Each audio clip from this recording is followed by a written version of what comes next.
All right, we have feasted and now it's time to grind some more.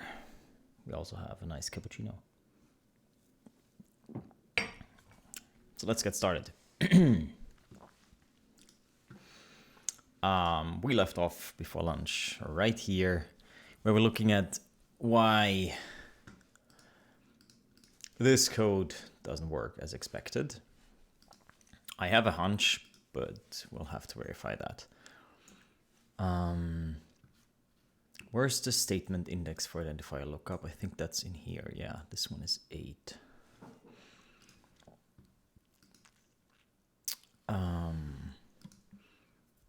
Oh.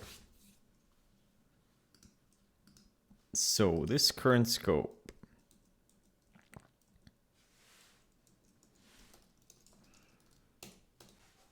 actually has the right number. It has 8. And we saw from before that this one has 6. So this looks right. The problem are the parents. The problem is always the parents, right? It's always the parents' fault. So this one has a 0 with no block flags. It's an argument block. Those are going to be that's the arguments to the assert, I assume. That's interesting. And its parent is a constants block. And its parent is the imperative block where we get inserted, right? We saw that the parent is the right yes. And this one, so this block, the constants block, should have the right statement index. But it does not. Oh, it has 8 actually. So it's more a problem of jumping. Huh. Okay, let's just step through it and see what happens. So we don't find it here.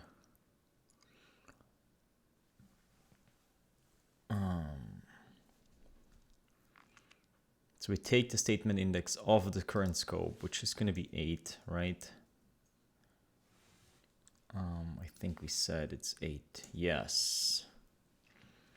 And we have a parent.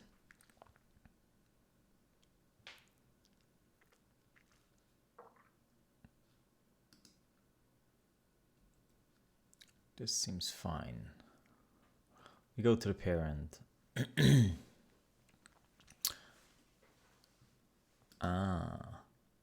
And this one has, yeah, okay, fine. We say the block is now, the parent statement index is going to be 8. So let's just add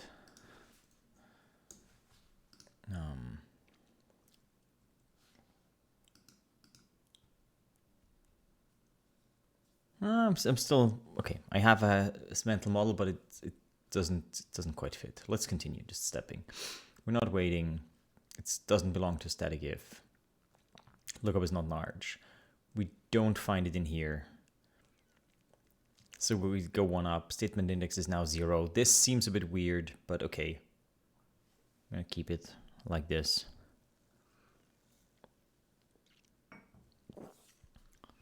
Where are we right now? Current scope is now the constants block. Okay. And the constants block has the right statement index, right? Yes. So why are we complaining?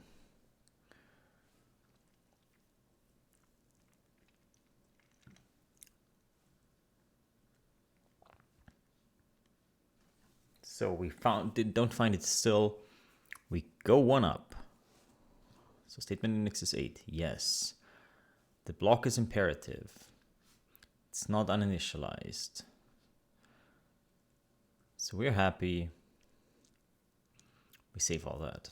And now we're going to find our lovely little identifier. Wait. We skipped. Stop. Why did we skip? Oh, because we're still in the if. Oh shoot. Okay. What debugger is this? This is Xcode. The worst, but also the only UI for LLDB on macOS. No, it's not the only. It's the best of, but they're still all terrible. It's really not good. If someone knows a better one, let me know, but I don't think so.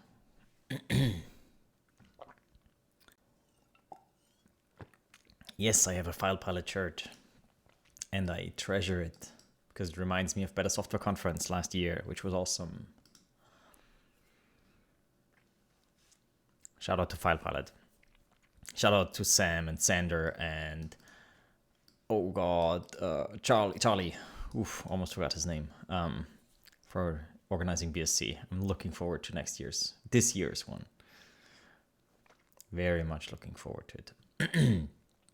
Okay, so the problem is we need to go one up, and I forgot that. So this is the if block. And the parent is the right one, and I assume the if block doesn't have the right. Okay, whatever. Let's see. Where are we? So we step one up, and statement index now is probably 0. Yes. Which is okay. Except it isn't. I see the problem. I see the problem. We should have found the identifier in the if block. But we didn't.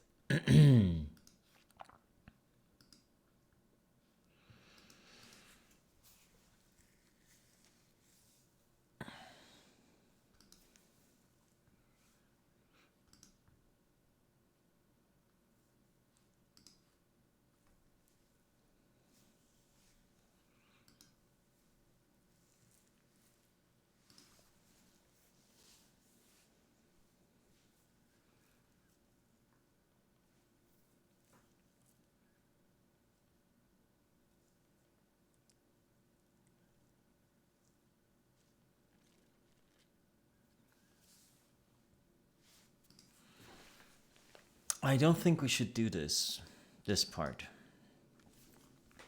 I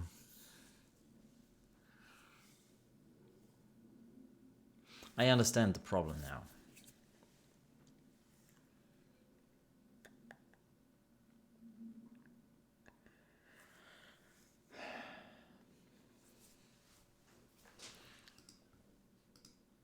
Let me explain. Let me try to explain. All the identifiers from the static if block, when the if becomes live, we take all the identifiers and put them into the parent block. So now we have in the parent block, we have we already assigned it? Nope. So it's still current scope parent. So the parent is gonna have all the identifiers. So if we look at members, it's gonna have 3. This one has the identifier A. This one has the identifier X. And this one has the identifier B. So we have A, X, and B. These are all in this scope, in the outer scope, not in the if scope, in the outer scope. But let's see, this enclosing scope, which one is it?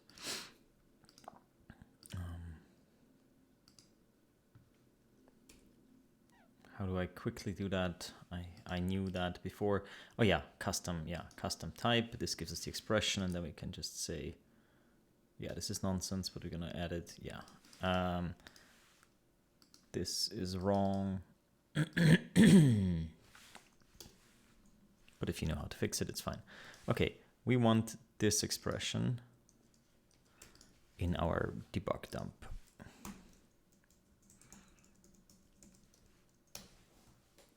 Yeah, it's the outer block. Okay. So the identifier of the enclosing scope of this identifier is the outer domain. Even though it's declared in if, it gets moved up to main. But its statement index is still 7, which was its statement index in the if.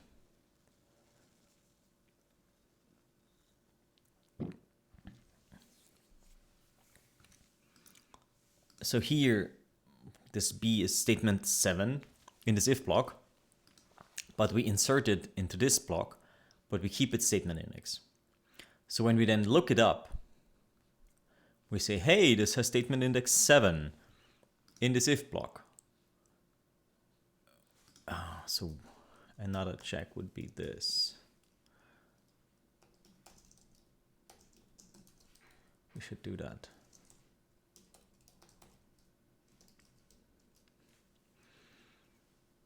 Or maybe, let's just use something else.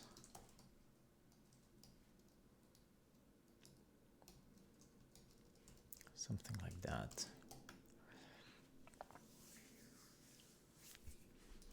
So it's gonna be, this one still has 7, but this statement is gonna have whatever, 2 or something. Let's undo this because we're in the midst of a debug session and I don't wanna torpedo the debug session. We're not gonna save this. And so when we look up this one, we're like, hey, this statement has index 0 in this block because we inherit. This is so stupid. What do we do about this?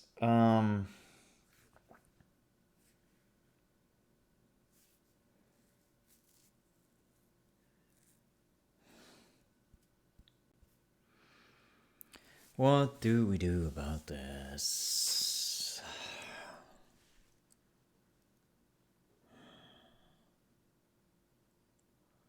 Fuck.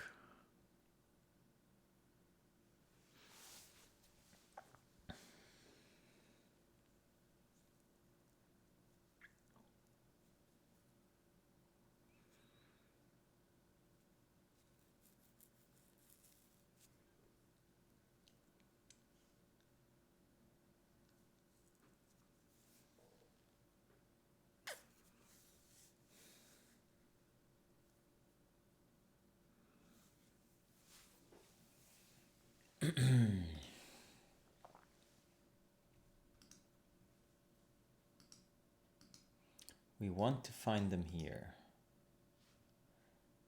I mean,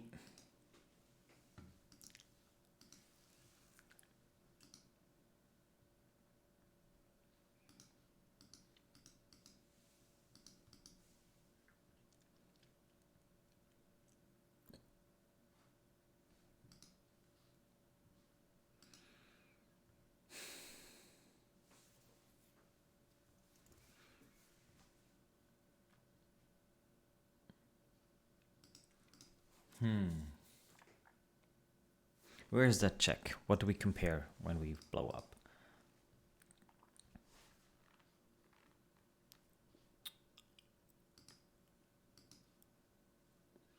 We aren't identified for part 2.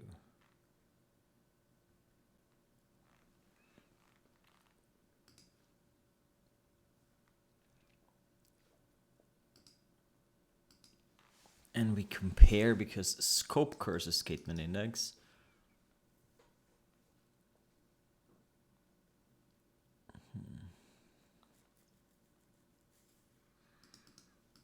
This gives me headaches.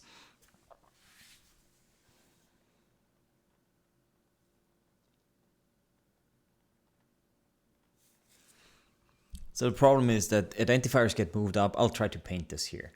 So this is statement index 1, statement index 2, 3, etc. Okay, so 4, 5, 6, 7, 6, 7, haha. And this is 8. But the assert how to explain this? This if has the statement index 0 in its parent, okay? Or 1, or whatever you want to call it.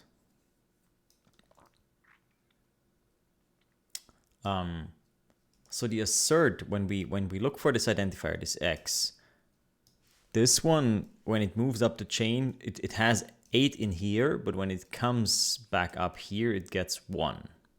Because that's the statement of that if, the statement index of that if. So we look here with a statement index of 1, and this will have statement index of 2, I guess, and this will also have statement index of whatever, 1, I don't know.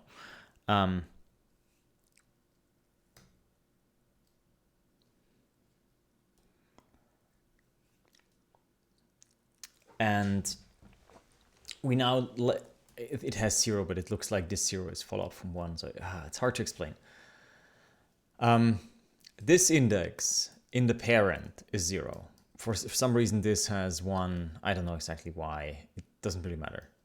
Whatever, that's one like set of numbers, and this belongs to the other set of numbers. Maybe this is 1, I don't know. This is probably 1, and this is probably 0 or 1. I don't know, doesn't matter. The important part is, when we walk up the chain to find what this x references, we go up here, we don't look in the static if block, because the static if block moves its members to the parent. So all these 3 are visible in this parent scope, not in this inner scope. That's how ifs work. But they maintain their statement index.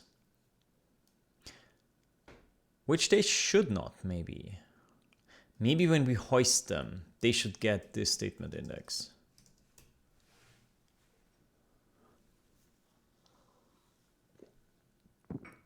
Could that cause any trouble? I don't think so. I think that's the bug. When we insert them into the parent, they should walk up the chain and get the right statement index. So these would all get the statement index of 0 in the parent, which is fine because we don't look them up in here. And then this one also gets 0 in here, so it would be fine as well. Problem is, then this suddenly becomes legal. This suddenly becomes legal, which it shouldn't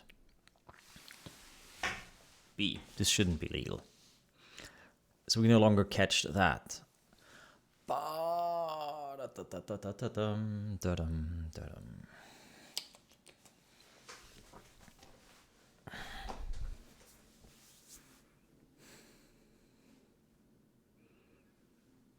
That's the JavaScript kind of legal, yes.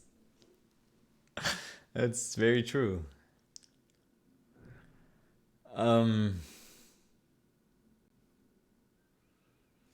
Okay, let's remove all my numbers. Bam, bam, bam, bam. And actually,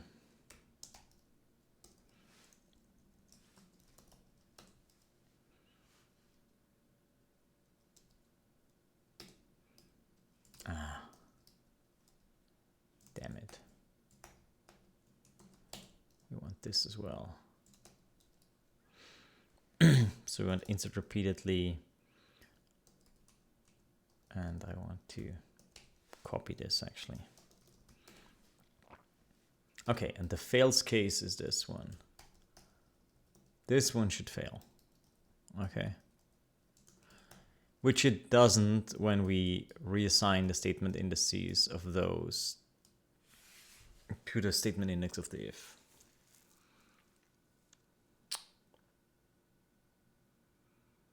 Damned if you do, damned if you don't.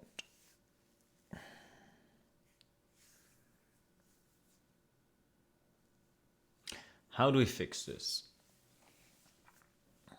My last fix is not a good fix, as we saw. Like the fix from 2.5 years ago, I mean, that's not good.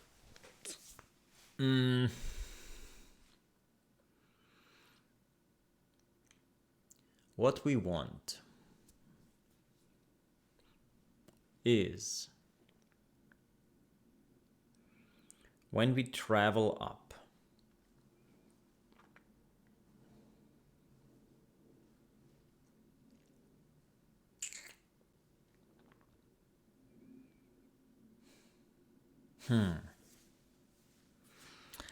So the tricky part is, for statements that live in here, okay, we want them to have this, like this has a statement index of 1, let's say, or 2, or whatever.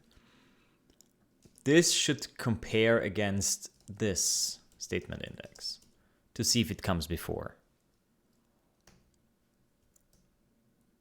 So if this assert looks up X, it should find X with the statement index in the parent here. But if this one finds X, it needs to find it with this statement. Like if they're both inside, they need to find themselves with their relative statement indices. It's hard to explain. I'm having a hard time articulating what I mean. Which is exactly what this loop does that we're stepping through right now. Like if we restart this actually.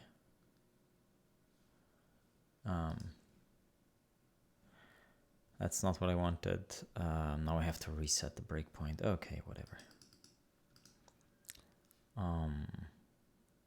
Actually, where's S? That's a big S. Yeah, that's better. That seems more reasonable. The previous S was too big.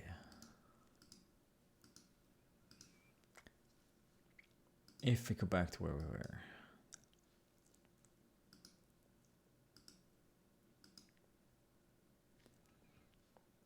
And we say here, fight scope battery helper. If ident S equals to this.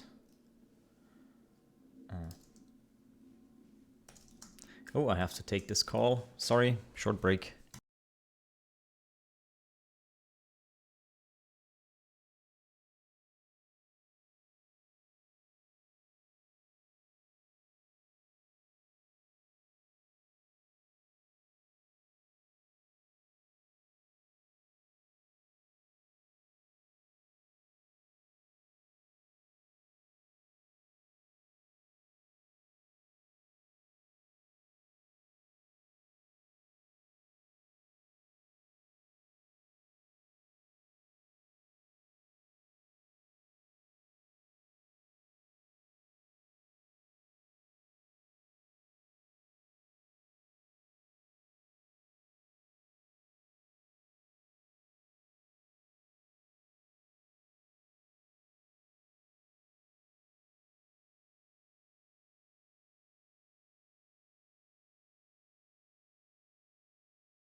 Sorry, important stuff for the house. Some confusion between plumber and what do you call the main construction guy and whatever. All right. So we said when we walk up from here, when we walk from inside the if block to outside the if block, we need, in reality, we have to have a duplicate for,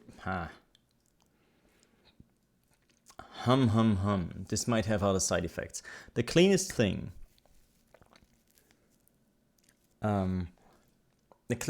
would be to do the identifier lookup check in here, in the if block. At this point, this has the right statement index, this has the right statement index, and we can compare those two. And then we also have the identifiers up here. Like, it should be the same identifier. That seems to me like the thing that should happen. But things might get funky if I do that. Oh, wait. So we want to go here.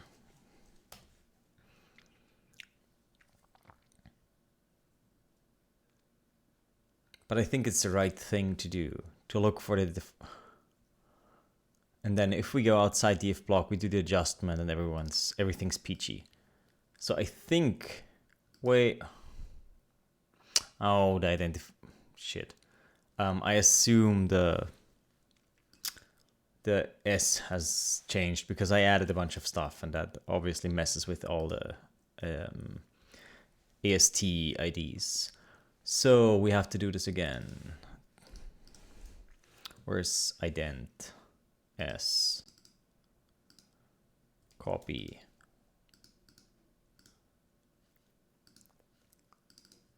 Yep, it changed.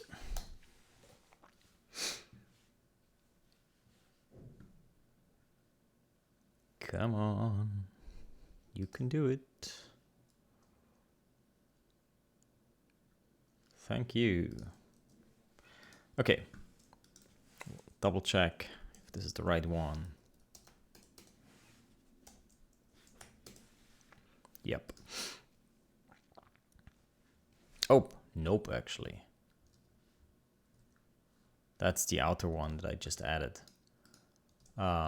Same problem though. Like this one. Wait, this one complained now?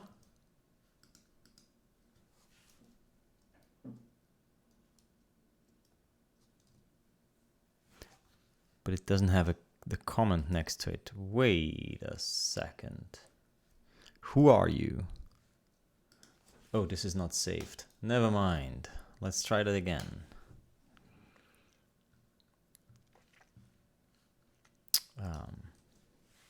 Boom. Print the ident. It's this one. Take the serial. But okay, this one complains now about a user before declare. Why do you complain? You have no reason to complain. What are you doing? This might be the same bug or another bug. A and B. A is 1, B is 6. A is the statement index, and B is the resolved statement index for identifier. Yeah, this is the same problem. This is the same problem. Only the other way around.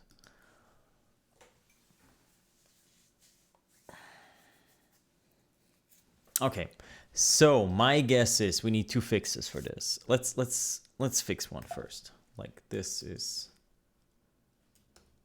Wait, this is supposed to fail. That's fine. You are not supposed to fail. Oh, and the code is different. Yeah. Guys, I looked at the wrong file. Okay. So this one is supposed to work. And I'm going to remove this one. We fix this later. And this one is supposed to fail. but only this one is supposed to fail. This one is supposed to be fine. So let's comment this out as well.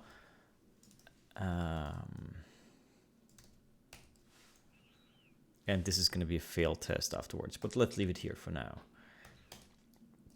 Okay. Attempt number 700. We are yapping about this one. Good. We're going to copy.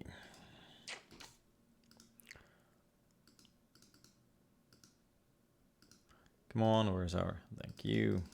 Boom. So this is hex now because we took it from the print job. Doesn't matter. Does not matter.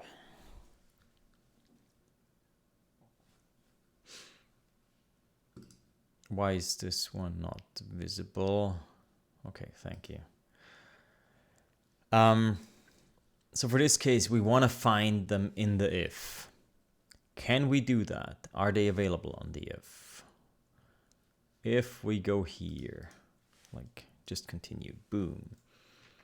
We have this current scope, which has no members. So they are not even, they don't exist on the,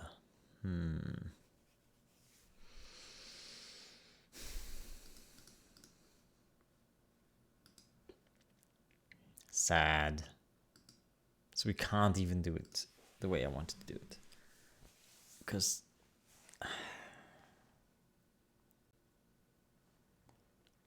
the statements never get evaluated in that static if. They only get evaluated at the outer scope.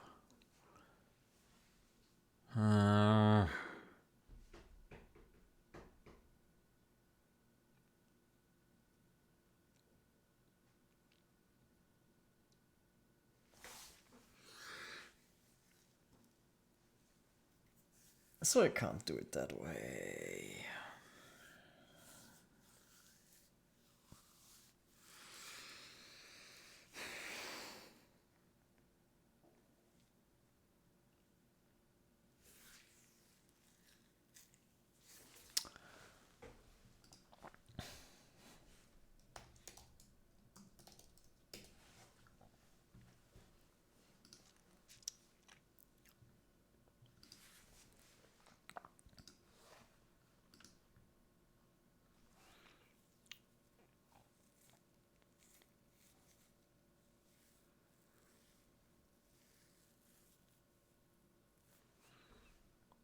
Oh God.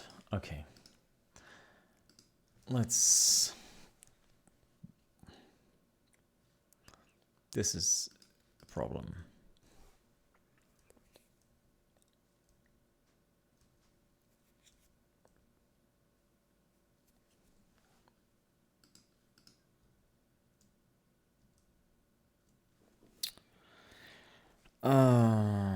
This is gonna take a while.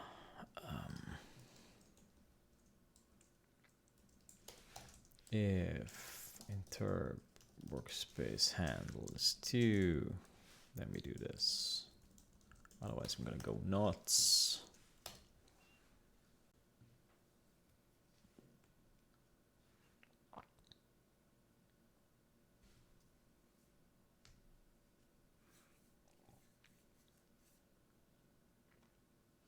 Okay, good. So we accept the if block, which means all the statements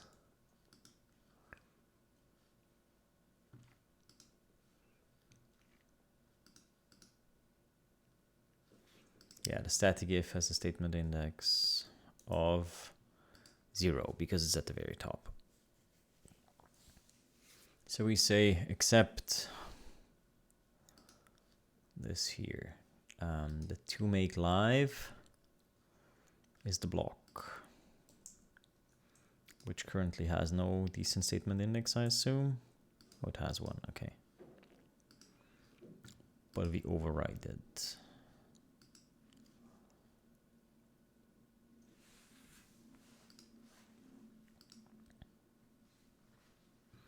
And the statement is the if. Yep.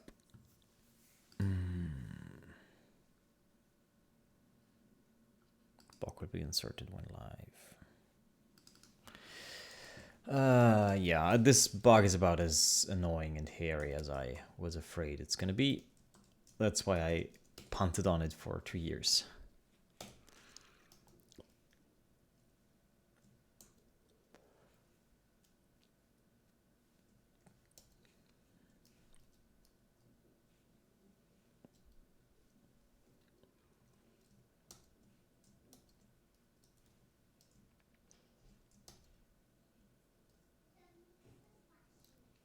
This is the insert. I'm afraid that something fundamentally needs to change about how we do these statement indices. And I'm trying to get a good mental model of what's happening so that I can derive a better plan.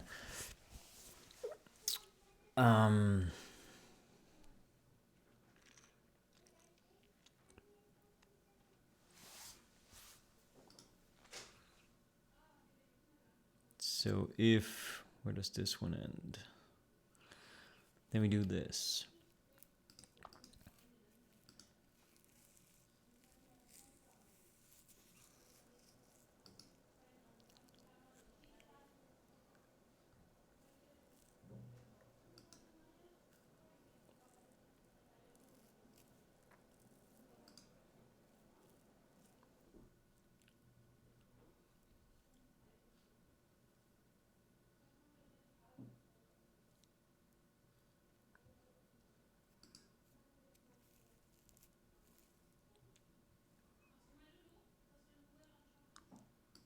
And this, yeah, this is the problem.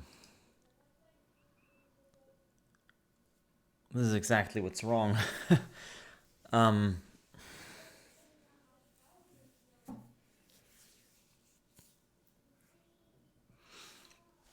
So every statement in the statements of the block just gets a statement index that's its index in the block, but then the enclosing scope is the target scope. That's wrong. That's wrong.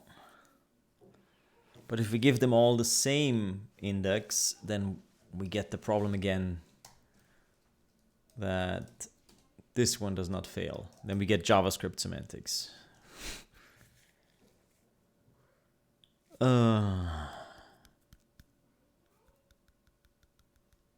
don't want JavaScript semantics.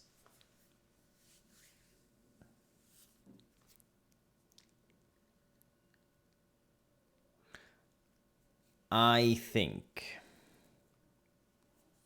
honestly, the way this should work, the only thing that seems sensible currently to me with my current mental model, lots of caveats, the only thing that seems sensible is to not do this. This is fine. Don't do this. And instead keep the block, like keep the statements in that block. But everyone has to jump over, like it is a block, if you look at that scope block. Oh, we don't have that block. We just have a list of statements, right? Yeah. If we look at the statements, they have a parent scope. Come on. Your as declaration. We don't have a parent because we don't, okay. View value as declaration.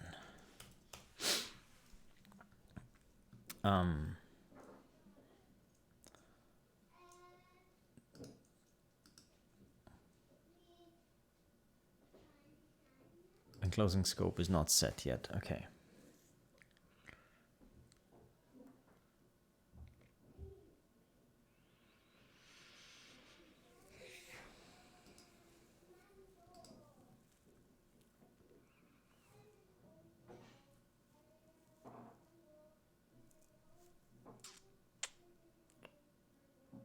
So I think the way this should work is these statements stay in this block. This block gets parented onto this block.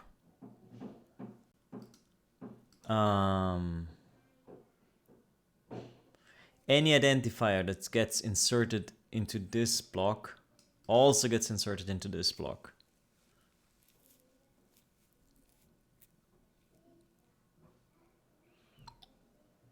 Any operation in here that happens should skip over this block except for identifier lookup.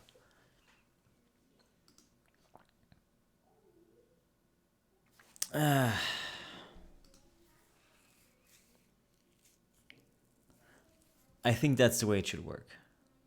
So that people from the outside who scan for identifiers find this block, find the member in the block. It's going to have the right statement index. Everyone's peachy. Like this, like everything in here will have statement index 0 in this block. Anyone from here who walks up, finds this block, finds the identifiers in this block, looks at the statement index, and it has the right statement index for this block, which is 5 or 7. And so this 5 or 7 or something. So this one can complain that it's too early for this, but this one can see that it's fine.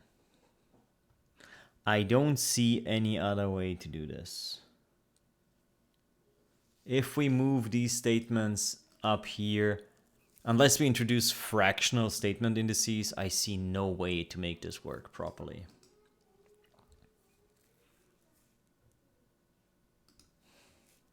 Yes, oh, I have the solution. Let's use floating point numbers for statement index. So this is going to be statement 0, this is 0.1, 0.2, 0.3, 0.4, 0.5, 0.6. And this is statement index 2. And then everything's peachy, right?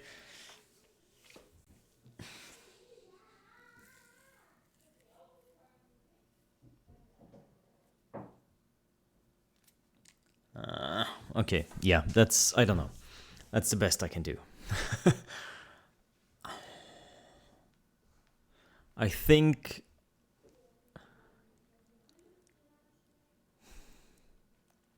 I see no way to fix this the way ifs currently work. You either break one case or the other. If we don't keep information about that these actually come from, yeah, just nope.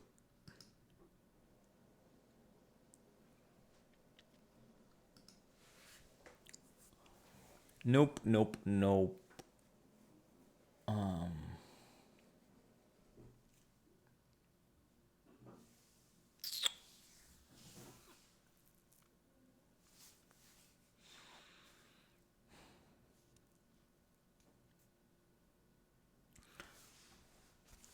No, you can't have more than 9 identifiers per scope, obviously. That's fine. Like, it's gonna be fine. And you can't have more than, let's say, 4 nested scopes, because then we run into floating point inaccuracies, or let's say 5 nested scopes. And then we're perfectly fine. Like, these are reasonable restrictions on the language. Who needs more than 50 identifiers? 50 identifiers in 5 scopes is more than enough for everyone.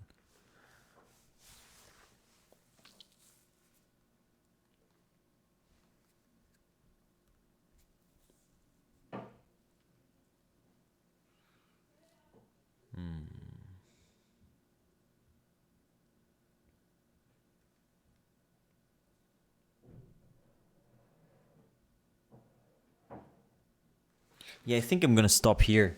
I have to think about this some more. But this is gonna involve some chatting with John. I don't want to do a change this big without at least hearing his feedback.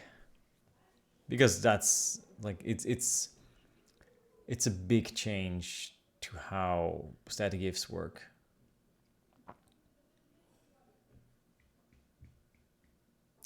And there are probably some side effects I don't quite see yet that I would see when I start implementing this.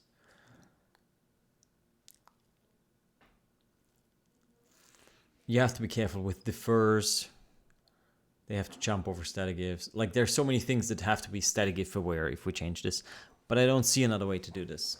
I really don't.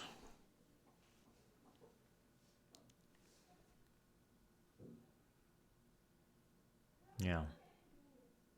Okay, yeah, maybe it's time to stop here. We could switch to another, you know what, so that we have some win, some W's. Maybe we tackle one of the other regressions I have around here.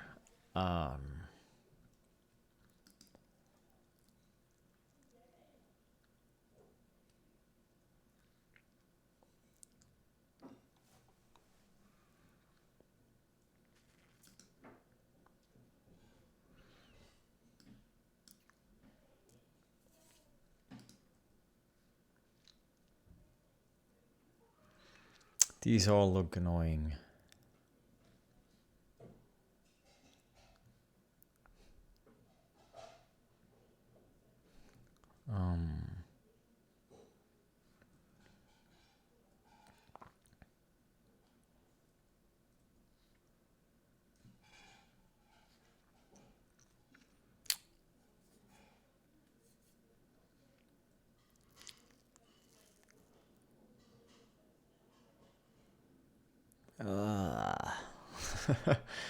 I guess we have fixed all the easy bugs. I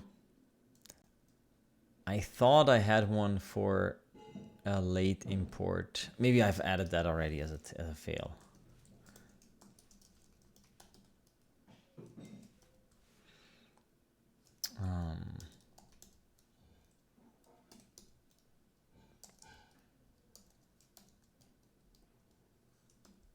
Module parameters first. Yeah, I think this is one. This is something we should fix.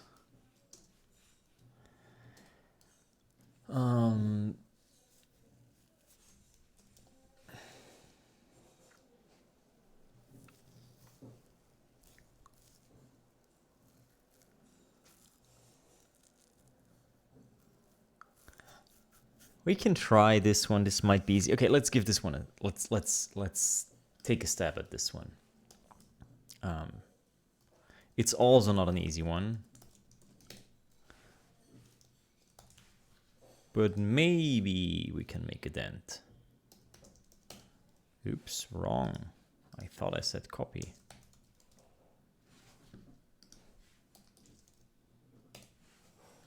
Oh, and we probably should stash everything we did up here.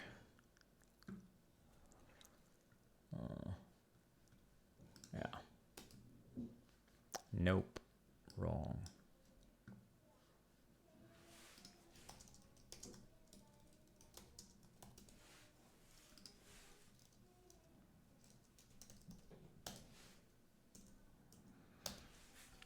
Okay. Parameters were ignored. Okay, let me introduce you to this problem.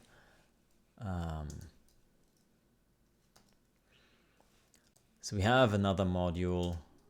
This is in here in other modules. And we have takes parameter. Okay, so that's the whole test. We have a main that prints a module parameter. The module parameter comes from takes parameters. We have takes parameter and we have other module. Both import, so both other module and the main program import takes parameters. But the other module is faster with importing it than the main program because it has to wait for defined late to be defined before it can pass the program parameters.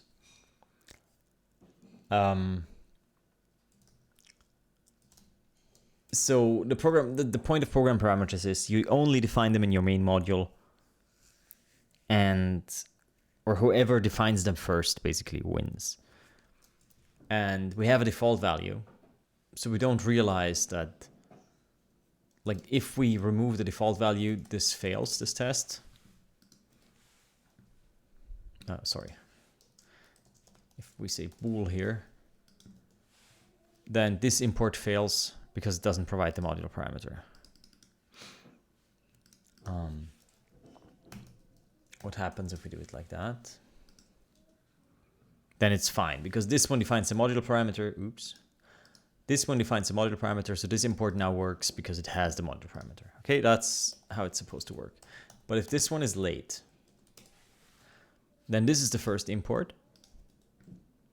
And if we don't have a default value, then we just blow up, and it's kind of fine, still not great.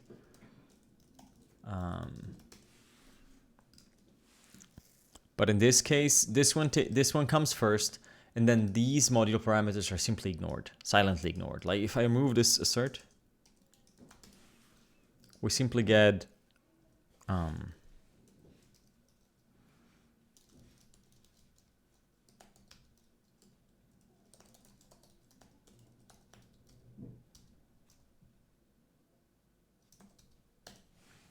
we get effective module parameter was false, even though we said it's true.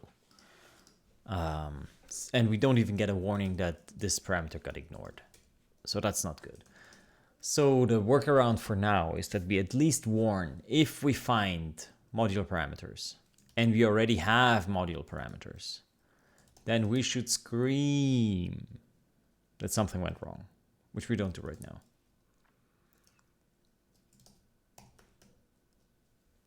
I don't know how this happens. Like, I don't know how module parameters get parsed or passed or where this happens. I don't know anything about it. So this will take some time. I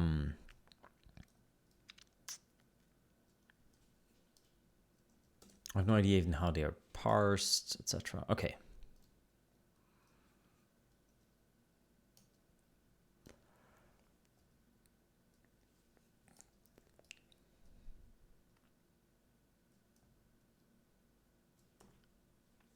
Okay.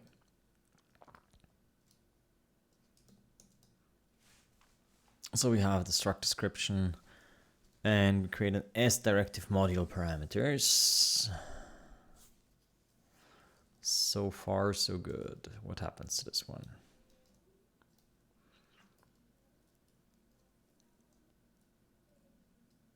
And we have program parameters. Okay, so here the program parameters get parsed.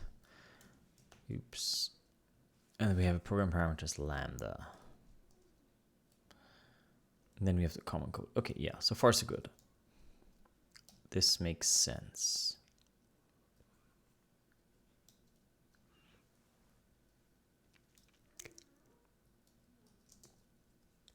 Let's see what happens with this one.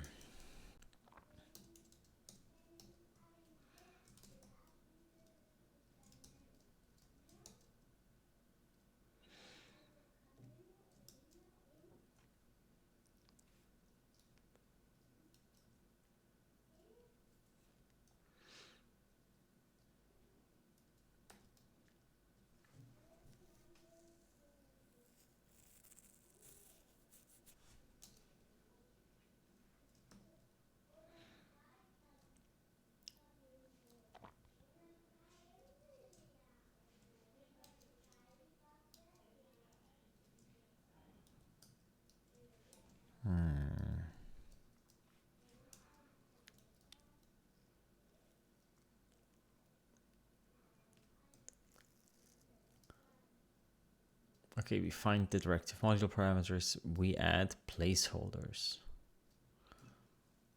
Oh, so this uses placeholders to some extent. We add placeholders for all parameters. So this is probably gonna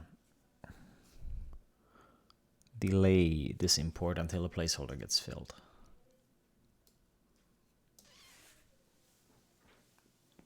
No, that's not a parsing issue. No, no, no.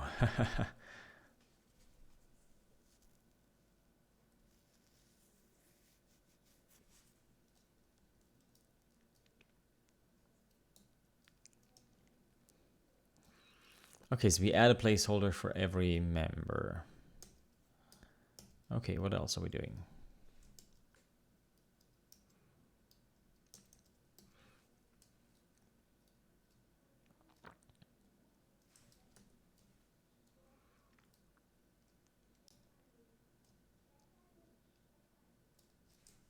This looks very promising.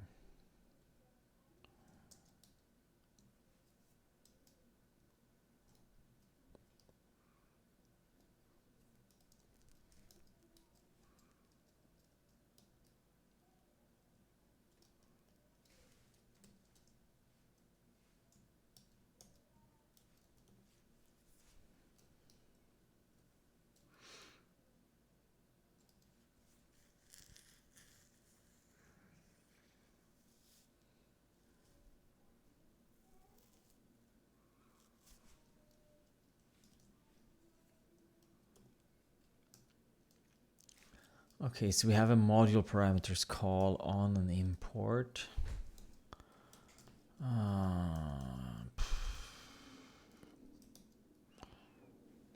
Maybe this was not a good bug as a palette cleanser.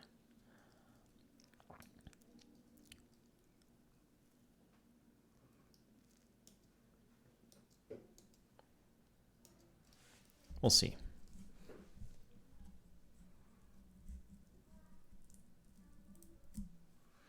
Placeholders are for job ordering, kinda, yes, you could say that. They basically tell the compiler that it shouldn't, like, if you have an undeclared, the problem without placeholders is there's not a clear point in the compiler pipeline where you can complain about undeclared identifiers. If you hit an undeclared identifier, it could be that some meta program is supposed to insert this undeclared identifier later into one of your parent scopes at some arbitrary point during compilation. That's what meta programs can do. If you don't declare placeholders, we don't know whether this undeclared identifier is supposed to be filled later or not. So right now the placeholder declarations are optional, but I think we have to make them mandatory at some point. So if you're, and I think that's fine as a requirement. So if you want to reference identifiers that are not defined in your program but are inserted during metaprogramming, you have to have a placeholder in your code.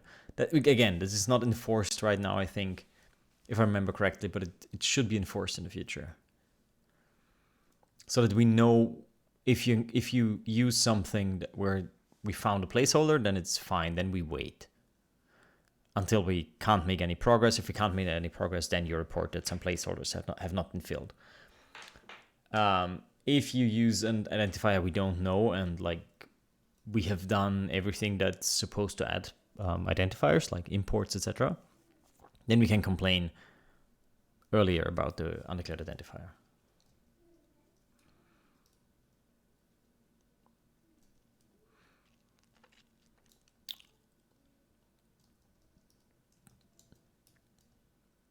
Yeah, this, I think, what was the way? I think MA sets a mark. How do you go back to a mark? I can't remember. Vim.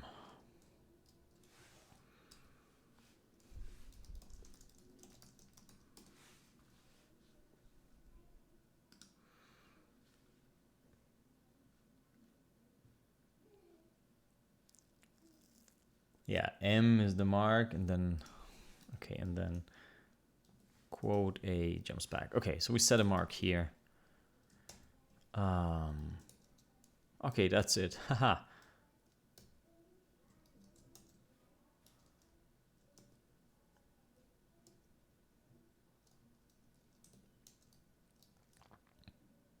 We do find program parameters.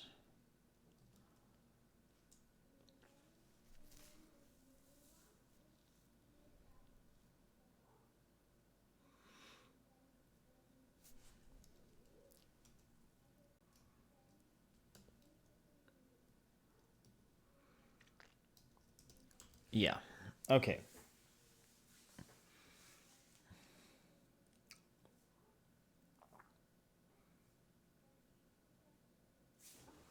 So let's go here and say find program parameters, and how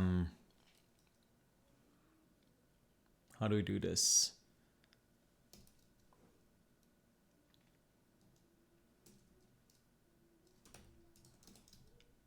Let's just go here. Let's use not this version of let's use the ARM version.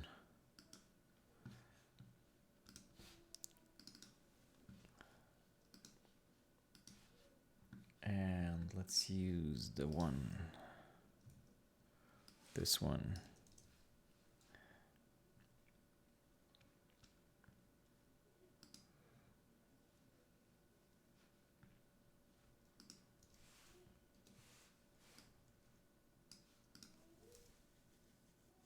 And I just want this find program parameters in interp. Okay, set a breakpoint here.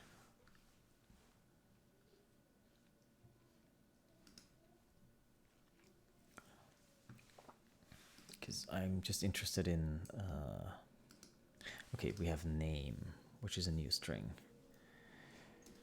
If strings match,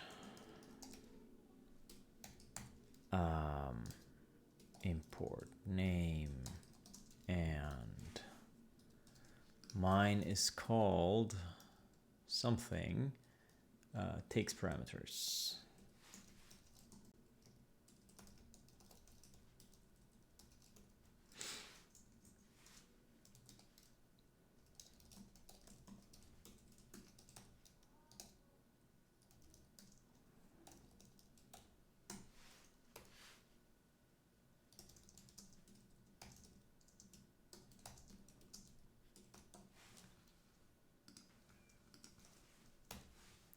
Okay.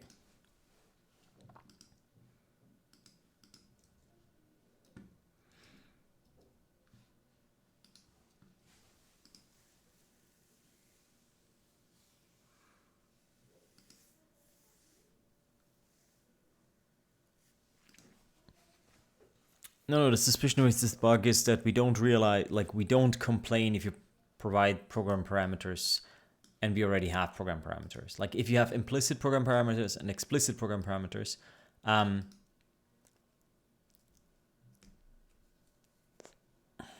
it's hard to say what should happen. I think any explicit program parameter call should complain. Implicit ones, you can have many with implicit program parameters because this one has implicit ones. You might import this 10 times. But if we have explicit ones and we already resolved the module with implicit ones, that should complain at least.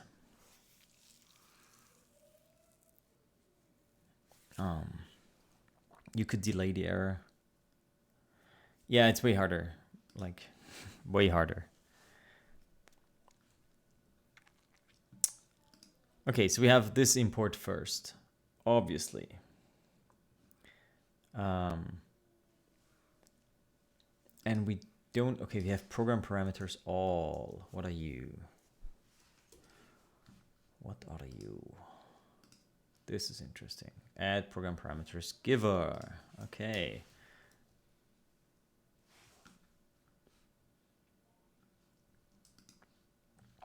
I assume we have a name. Yeah. Okay. We're still gonna break here.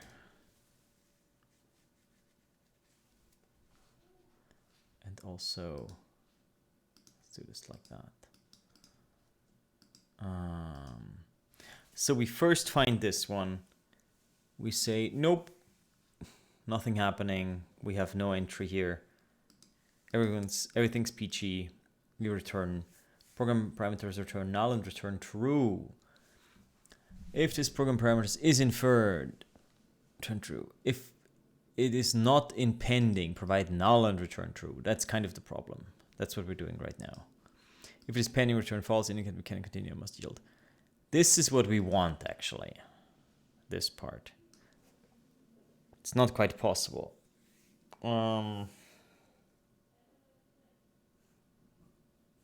Yeah, okay, fine. So this is why we continue. What? Already? Okay, I guess we have to remove the assert if we want to have this.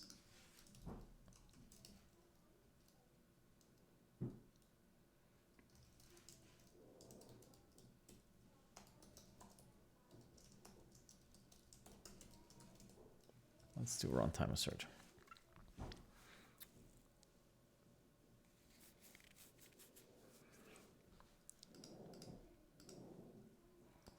Okay, so again, we take this one, we haven't found anything, so we say, nope, good, continue. So we continue with the default parameters. And then later, we're sad because we find the parameters for takes parameters. If we look,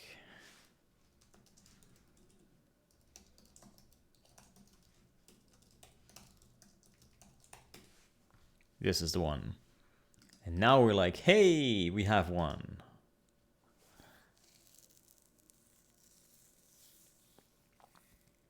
And this should now scream at us.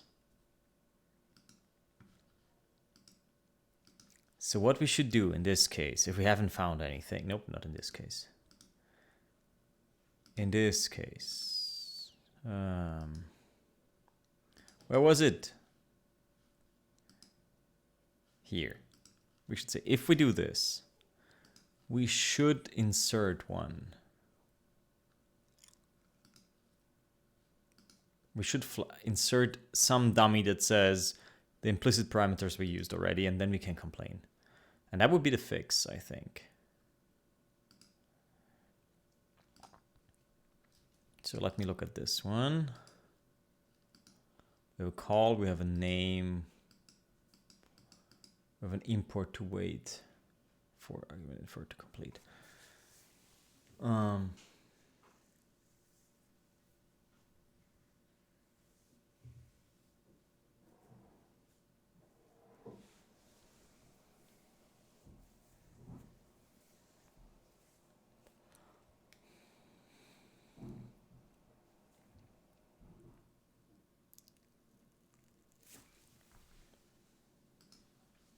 So here we should say to do add a sentinel to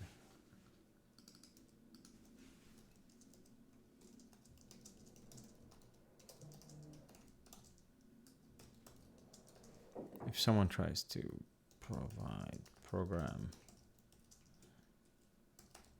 after so.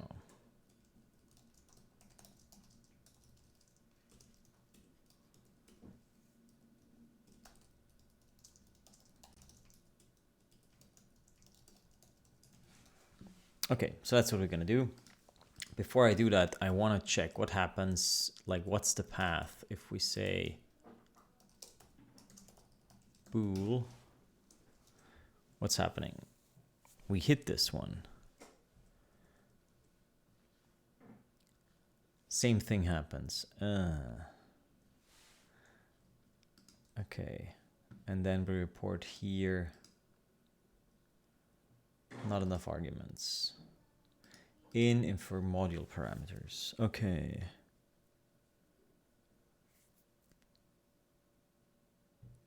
I guess this will still happen. Yeah. Okay, so this is unaffected. But we should test that later. So maybe we want... we want several tests here. We want one that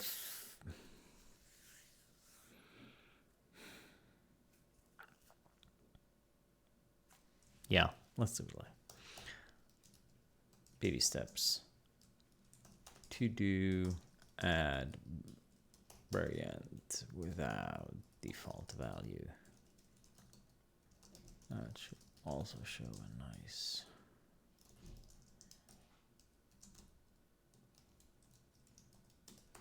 Okay, baby steps, baby steps.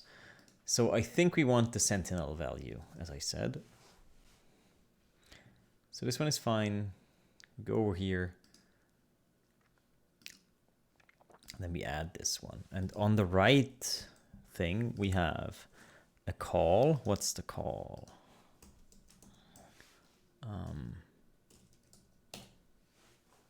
Yeah, good. And we have an import to wait for argument for it to complete.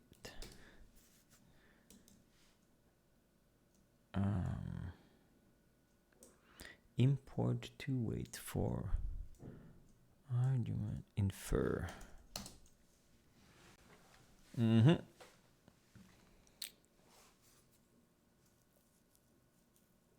Okay. So what could a sentinel value look like? We want to point to the one that ran through the gate.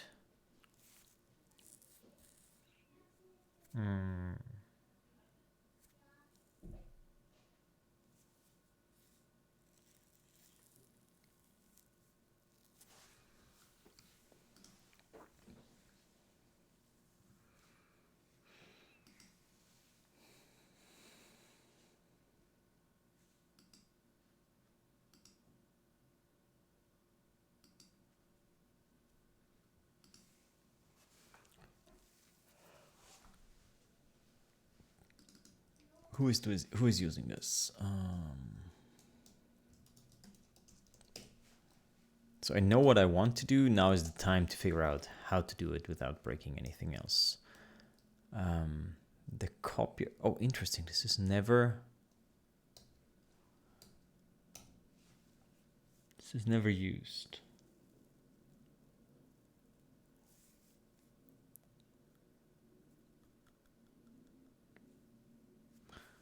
So we could say. We could do the following.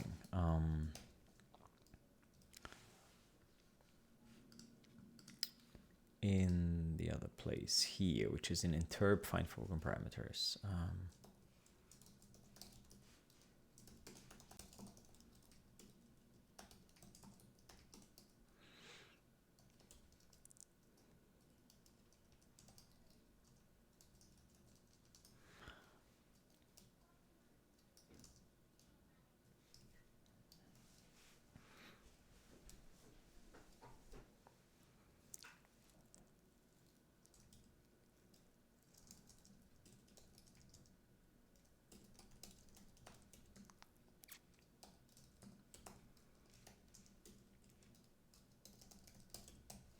So we create a new program parameters. The call is going to be null. The name is going to be the import name. This one is going to be the import. Yes, we copy the location info from the import.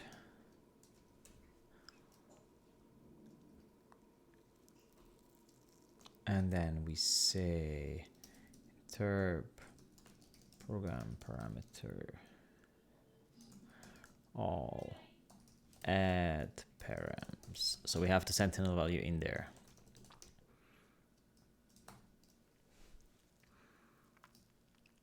So this one can now say over here, if it call, we do this, else this is a sentinel value.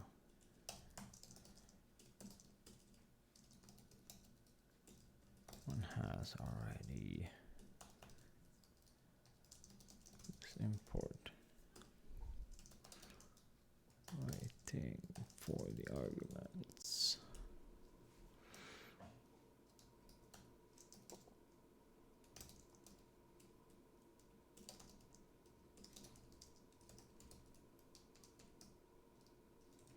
This might fire too early. We'll see.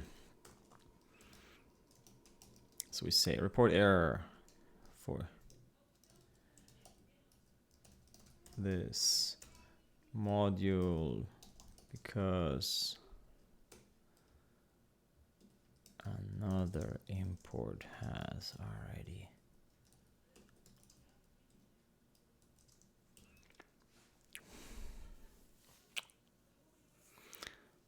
This isn't good enough. I'm gonna try this, but it's not gonna be good enough.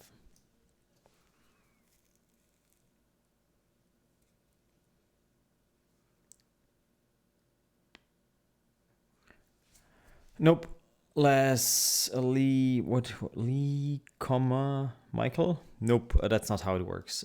If you don't have default arguments, they're not like you have to provide arguments, like a function call. It is like a function call. So if you just say bool, then the argument needs to be provided. It doesn't get a default value.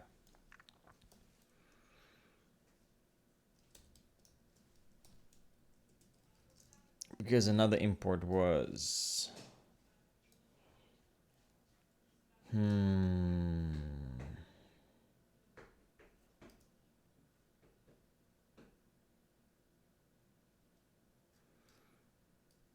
Let's say faster is no chicken, whatever.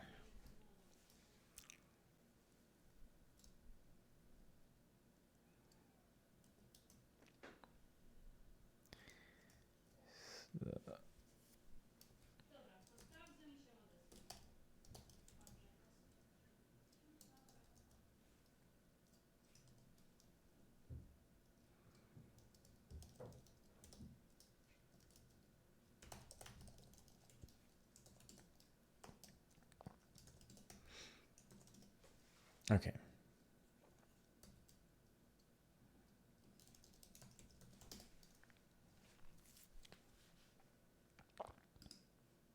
This is gonna return interesting results.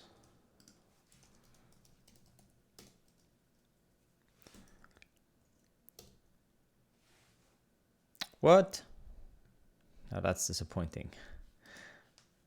How did this not work? Okay, let's try that in here. So we hit this one. We have a scope lock, so we should be able to add the sentinel. Yep. Okay, and we proceed. So we should get an error. Why did... Okay, baby steps. So we complain. Boom. Cannot supply program parameters for this model because another importer was faster. Yeah, this faster is of course nonsense. Here's the other import without program parameters. Okay, this seems fine. Why did it not blow up here?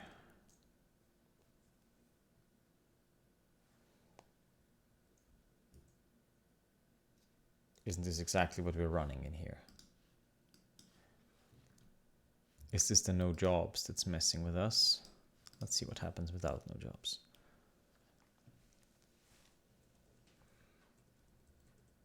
So we add the sentinel and then we complain.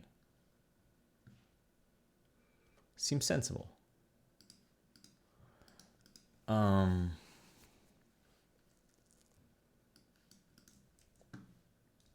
Why are we not complaining here? I'm building the... Oh, ARM debug. Duh. Okay, this works.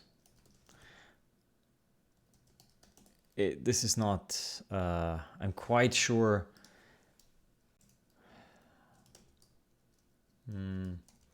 If I remove the defined late, what happens? Then we're happy. Okay, this might actually work. I'm not convinced yet. Let's run all the tests.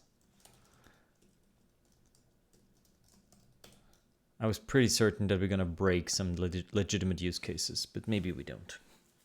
I'm gonna try this on the game as well, because we have lots of program, like module parameters in the game. So we'll see if we already have something. ABI is complaining.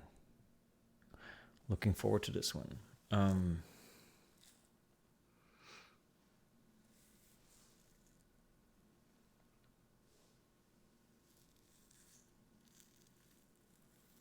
implicit parameter? No, an implicit parameter means if no one defines module parameters, this is the one that gets used.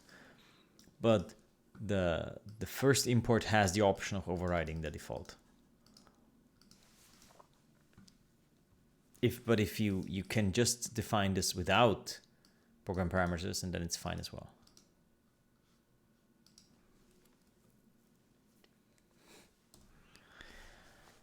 Okay, so we blew up. Semi-expected. We have a cycle. Yeah, okay, because I guess... Yeah, okay, I think I know what the problem is. Here we should say...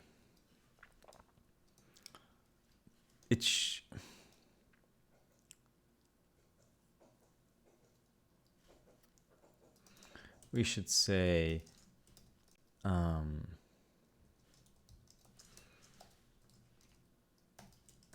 we need this check. And maybe we should do this first.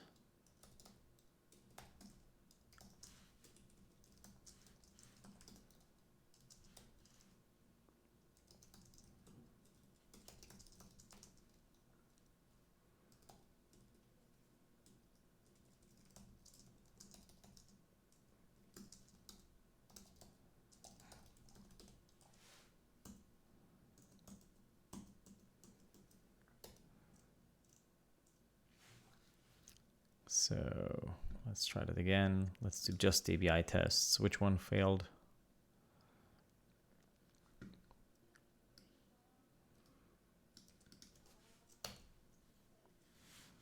Okay, this works now.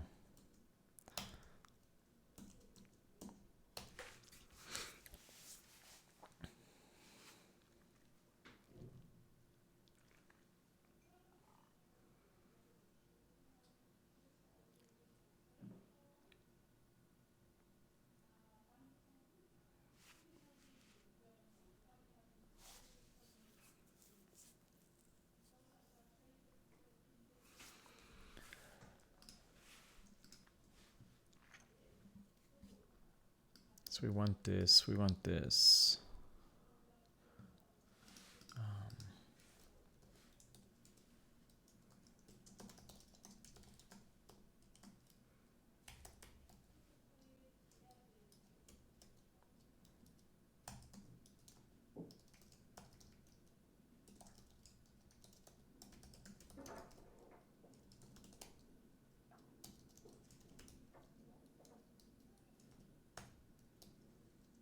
So we're gonna add all these, and then over here we're gonna say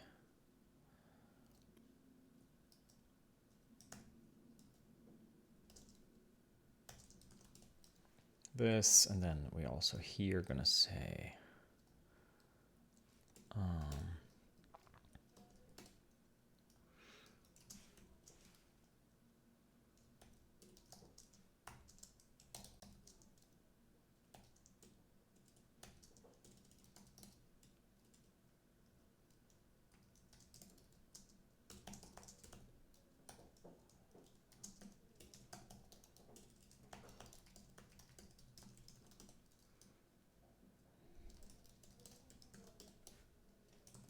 okay.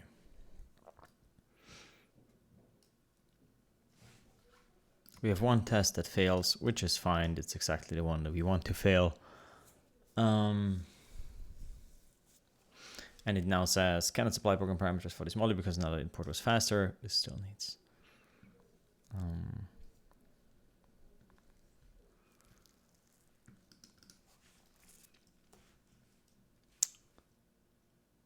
Okay, now this needs a nice error message.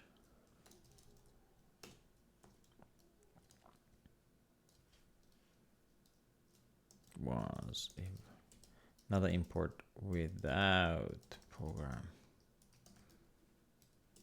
was evaluated first.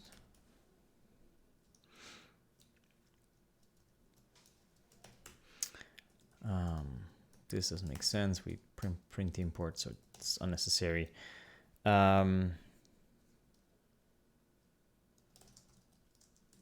This is cur.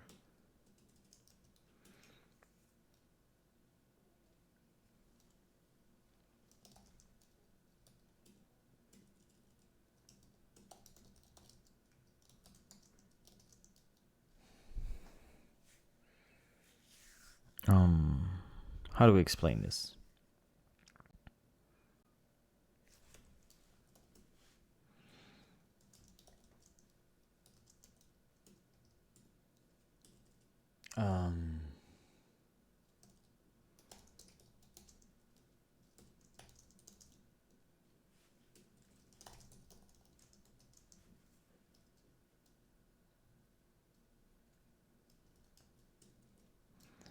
This might happen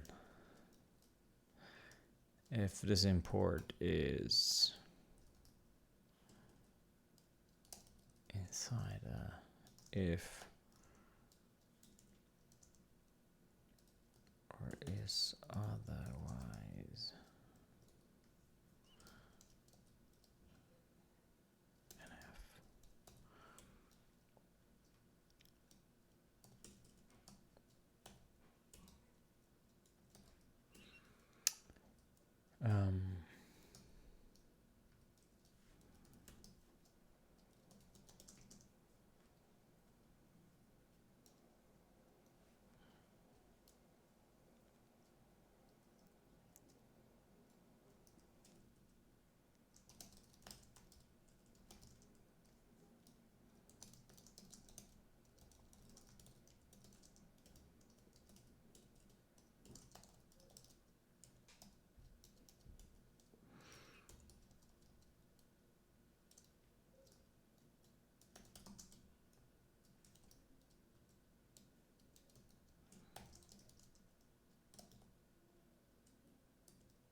or if import is delay, some other reason.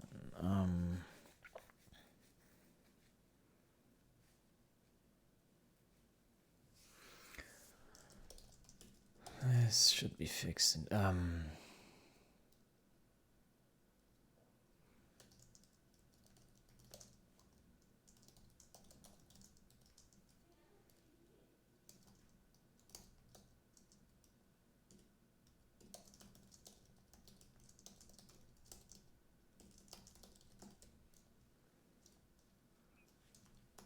Okay.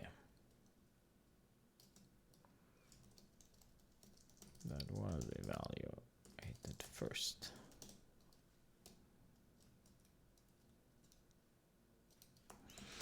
Okay, that's as good as it gets for this one.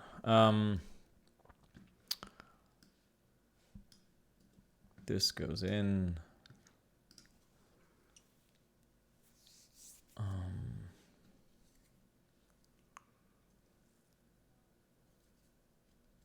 Okay.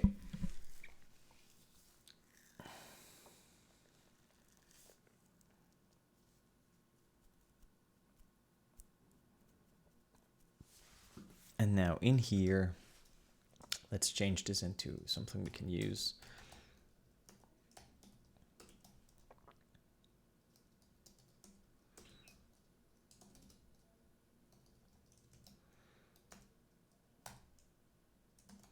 Okay, now this becomes a failure test. So this is tests, fails, late program parameters maybe.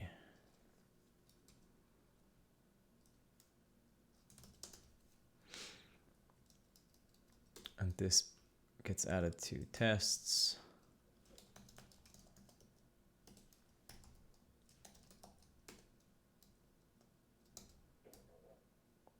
A, C,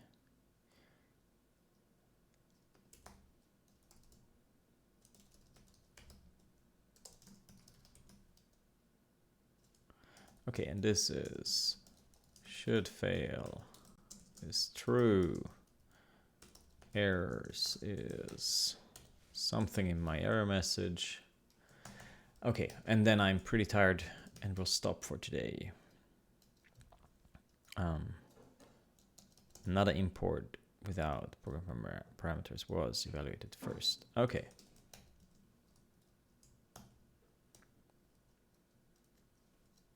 And we should get a different error, of course, which we're going to test right now after we've checked that in. For a few other cases. So, fails, late program parameters. There we are. Boom. Okay. We go in here and we actually provide different parameters here. So we're going to have this must be true is false. So we provide them explicitly. Okay. Oh, wait. It seems like this is still the, yeah. Yeah, this is the wrong file. This was not updated. Oh no.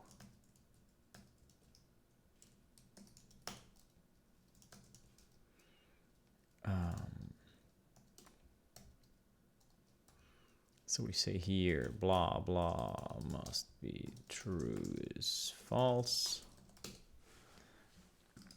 And then we try that. This should still fail. Oops. Tests. Fails late. Okay. Price program is not located in the main program. Program is going to apply to main program. Okay, good. That's good. That's not what I expected, but it's right.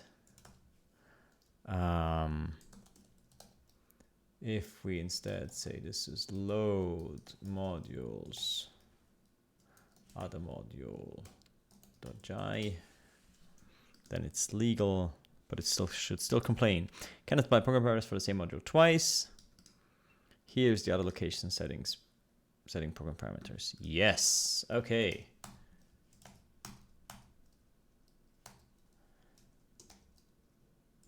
And we should have regression tests for this. We probably don't.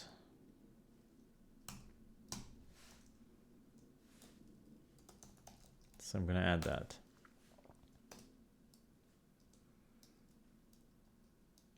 So other module becomes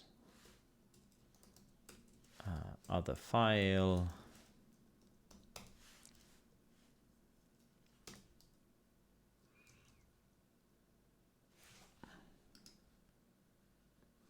I mean, maybe we have this test. Let's check. Maybe we have this.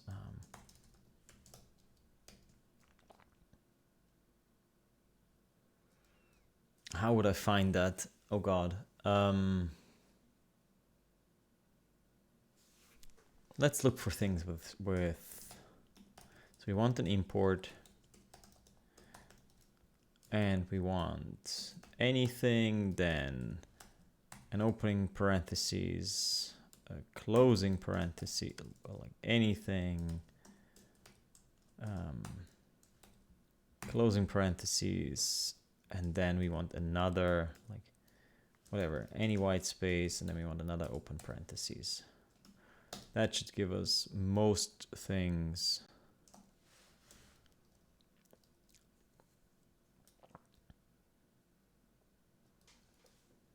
And let's do that in tests. Okay.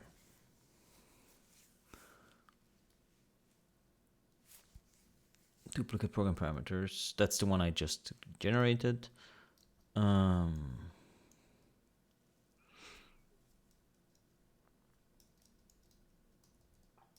Yeah, we don't have that test. Okay, good. So we added.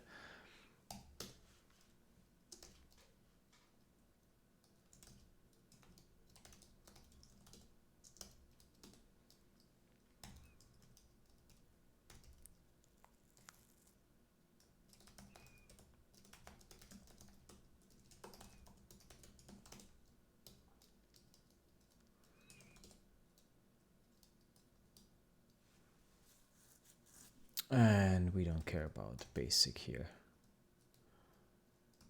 I think. Which makes this a bit faster. And we don't care about defined late either. So we can delete this first.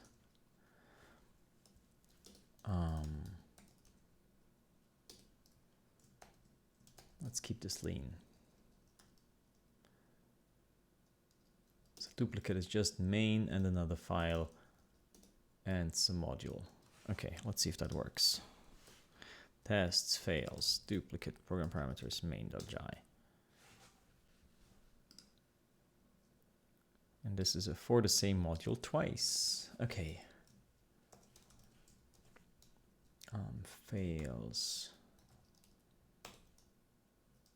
Okay, and so we can find them, we're going to rename this to program parameters late and program parameters duplicate.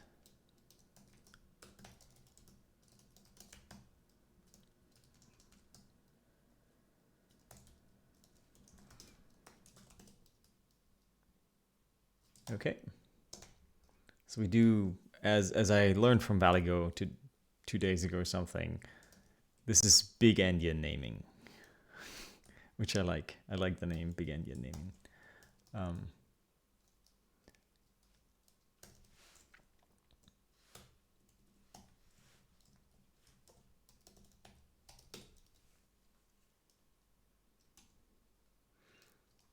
So we have this one, and then we have late program parameters becomes program parameters late. And now we still need to test this on the Windows machine against the real game, which has lots of cases, more than we have in here. Program parameters, late and duplicate. Okay.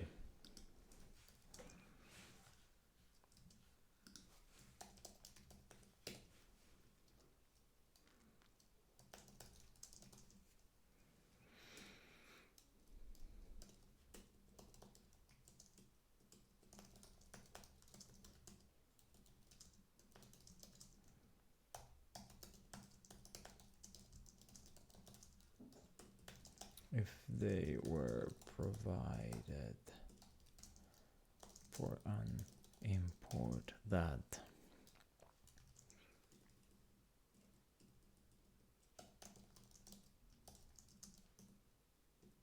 inside an if that's evaluated.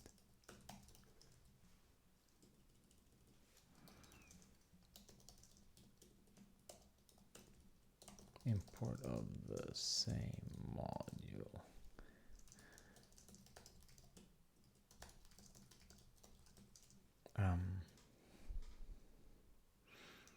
For now, this report an error.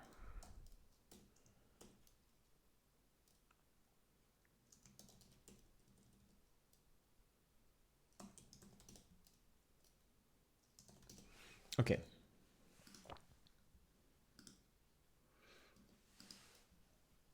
This report. This is now a compiler.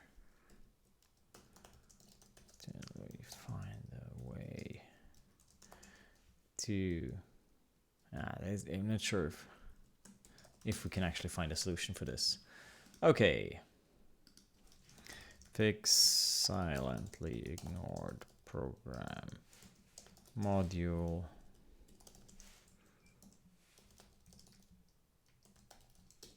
Okay. Baby steps. Let's push this. Let's wake my Windows machine up.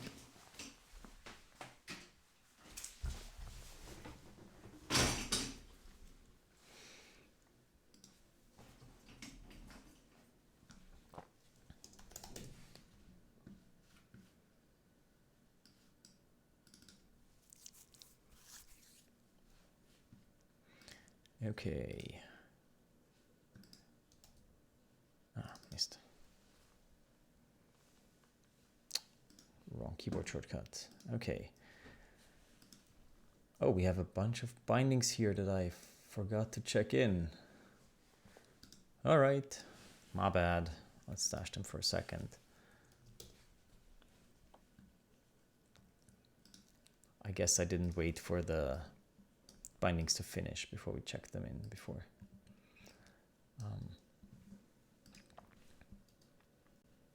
Yeah, this get tossed away. This we need to add. Okay. Whatever. We don't need the tracer right now, hopefully.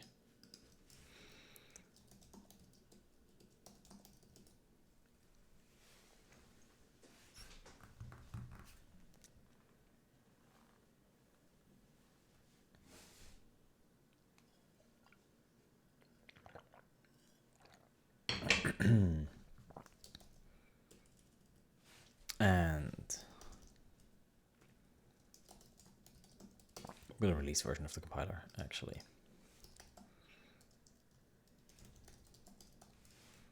And now we'll see if this actually works.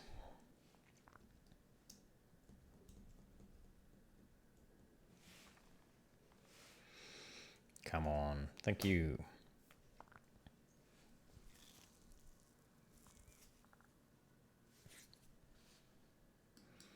Okay, so far so good. Let me test some private builds.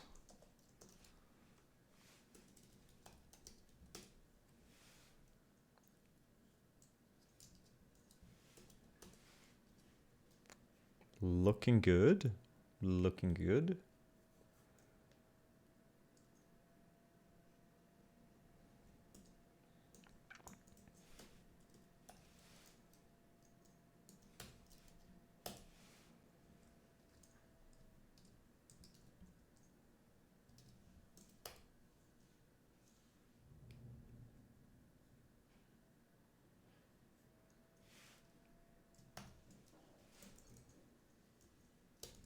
Okay.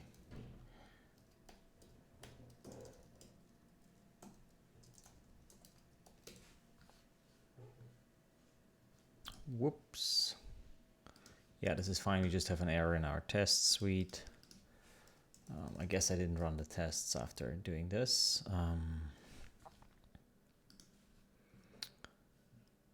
547.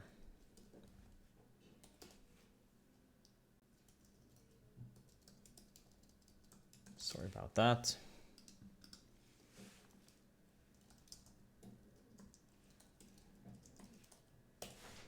Let's see if the tests run on Windows.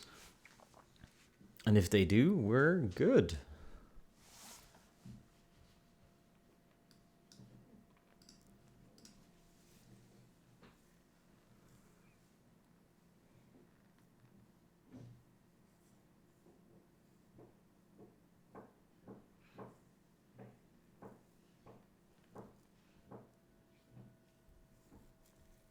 I still think our fix is not completely watertight. I'm sure there's a way.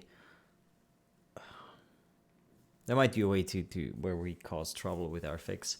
But all our versions of, like, all our variants work, so maybe I'm wrong. Oh no! Something's red. Should develop an error containing another import without blah was evaluated first. Yeah, Sag. Okay, this one doesn't work.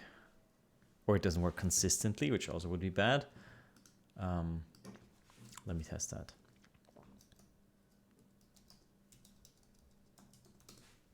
So we had that here, right?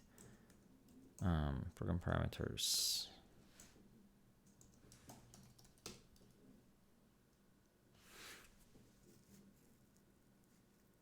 Oh. Whoops. My bad. I just messed with the tests. 1 second.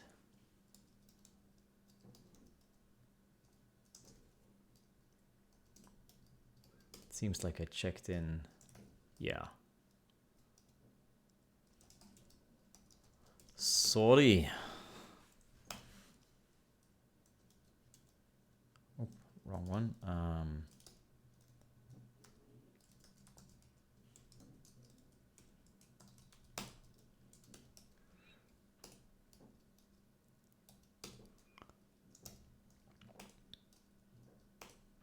Yeah, this was wrong. Okay, but now it works, right? Yeah. Oh, it still says faster, so we didn't rebuild this one. Okay, let's test this.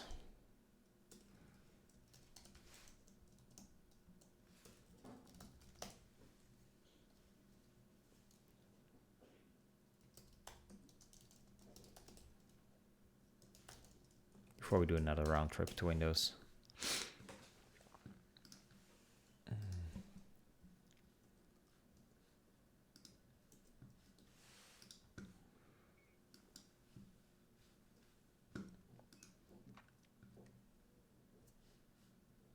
Not fix, we should say. Compile error of silently ignoring late module program parameters. Okay, that's better. And they pass. Good. Let's test that on Windows to be extra safe.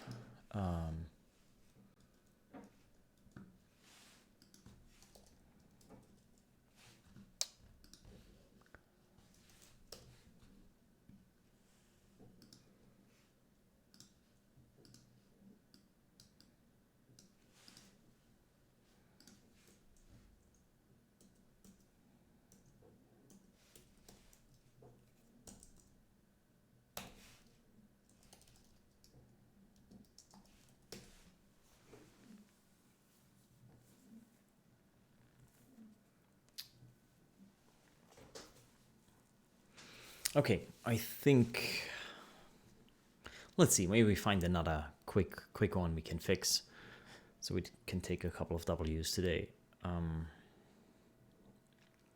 The insert repeatedly bug, that's I don't like it. I'll talk to John about it. It's a big change. Maybe there's a cleaner way to do it. I don't see it right now, but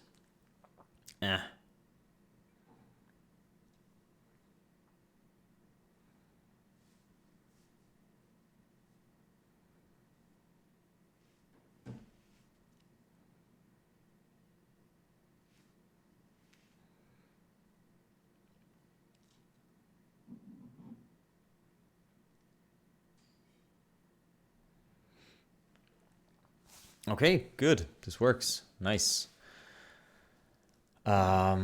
So let's take the W on this one.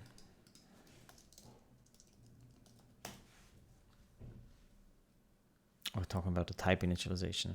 Nope, we're talking about this regression test.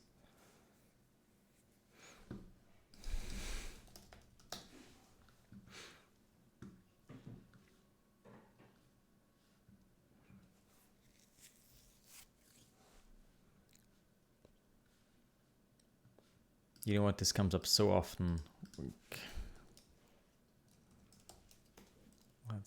Let's add it as a pattern.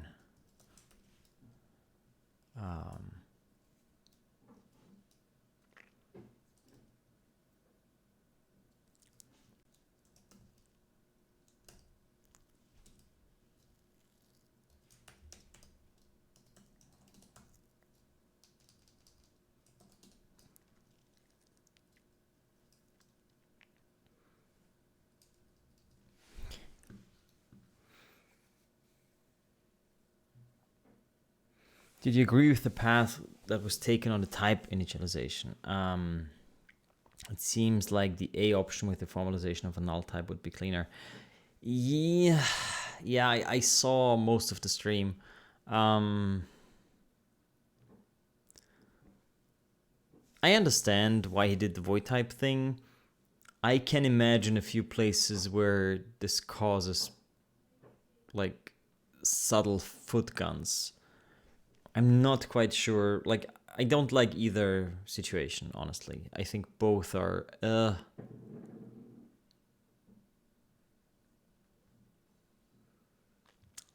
yeah.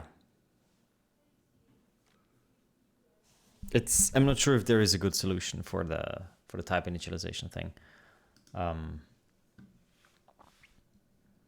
Okay, so we fixed at least one of my to-dos. Do you want to tackle another one? I'm pretty tired by now. It would have to be something easy. The problem is most easy ones like are fixed.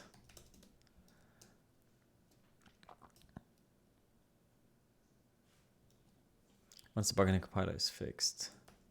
Polymorphic var args. What's happening here?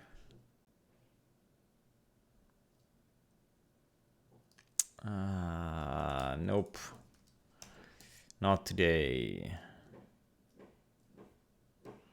Can generate the wrong error message because redeclaration errors are checked for too late. Yeah. That's big.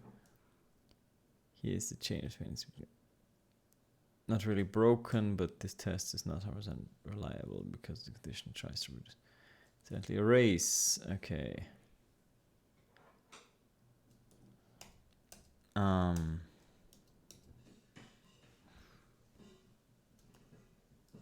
Identify defined if the call inside if is used before its declaration. Once the modified lookup behavior has been settled. Oh god. Yeah, I'm afraid we're out of easy repros. Broken we can add context. Oh god. This tends to be fine when executed directly with crash run part of the test suite.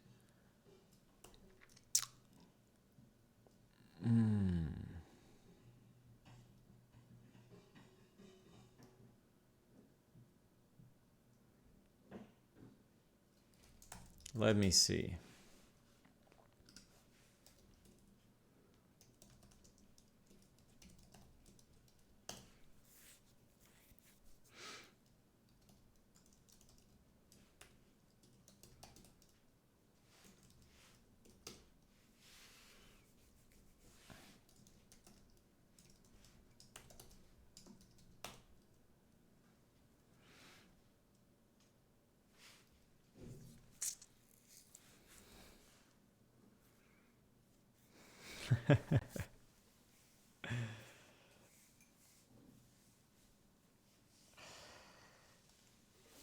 Yeah, good luck solving like the kinds of bugs we're hunting here. Good luck fixing them with AI. Like I'm not like I am using AI for certain things. I'm not blind to what they can do, but I'm also not delusional.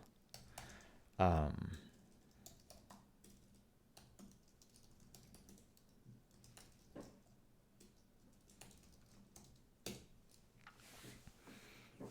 let's see if memory test fails with the ARM version.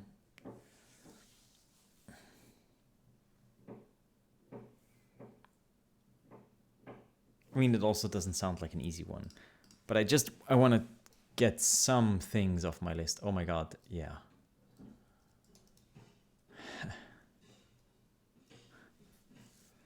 Oof.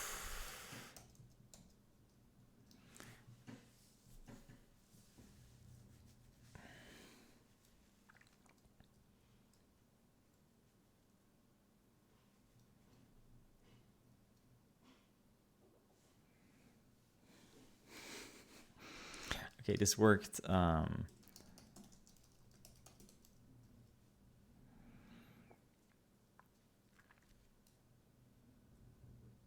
Come on, Rosetta, you can do it.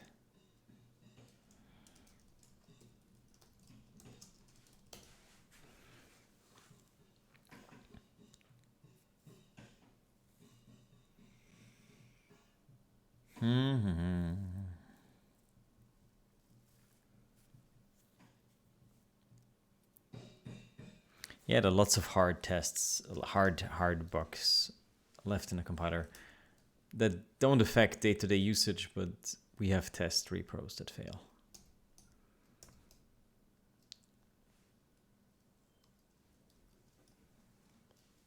We can look at this one. We can at least see if some of these are fixed in the meantime.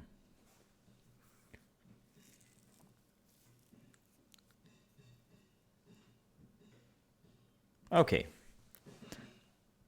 So this one is broken as the comment said. See, run FindMax directly crashes around part of the test suite. Very interesting. Makes it annoying to debug. It's seg faults. Huh.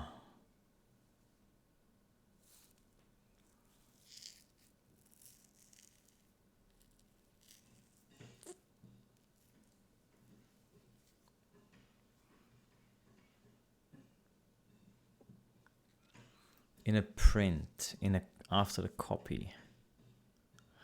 Interesting, and I assume that the description is correct, that this runs just fine if we do it directly.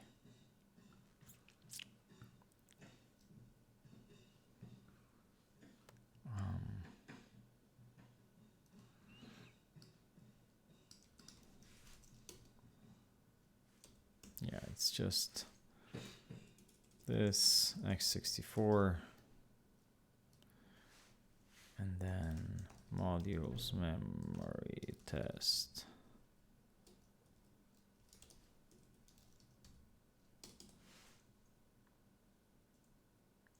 Oh, but it fails now reliably. That's good. That's good, I guess.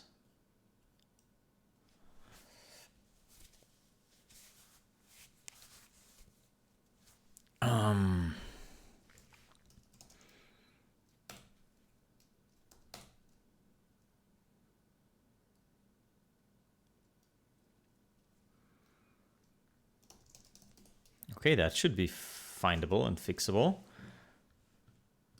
Right? Debug executable.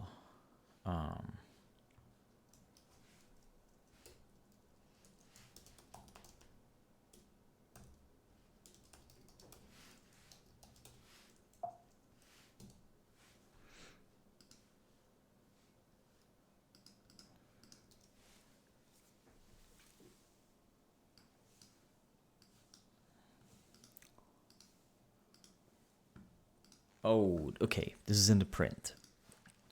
after. It's a bit annoying because this is a parametric test. We have the name is copy 5 asmrep. And it seems to work for 3 and then blows up for 8.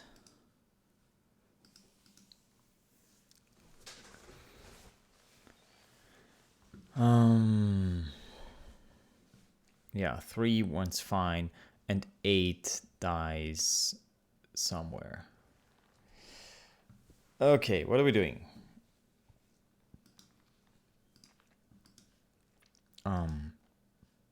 Copy 5 asmrep. Mem test. Copy 5 asmrep.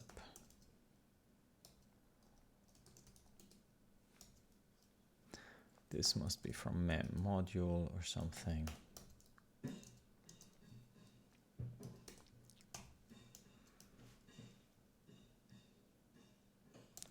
Where are you from? Show yourself. Okay. Use rep mofs for bulk. Okay, we have a... Oops, sorry. Remain the byte offset. Byte count.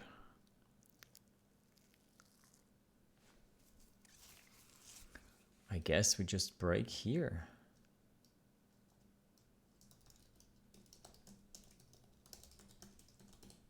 Right? I mean, I think we do something annoying in the test copy that makes it hard to step through, if I remember correctly.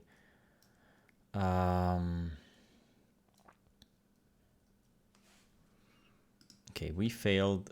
Empty after is fine.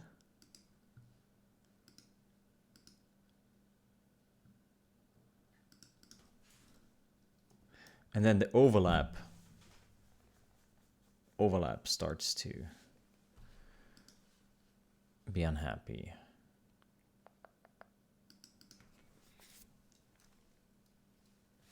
Wait. Empty after is okay.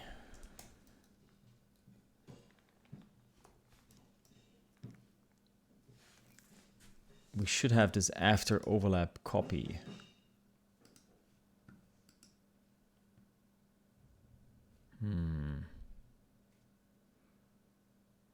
No, we don't print that.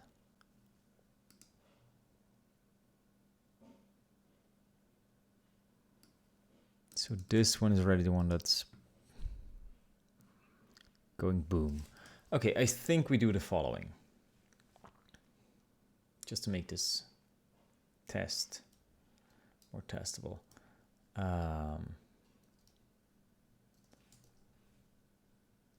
We ignore the 3. We just do the 8. Let's see if that still fails. Oh, whoops. Killed my shell.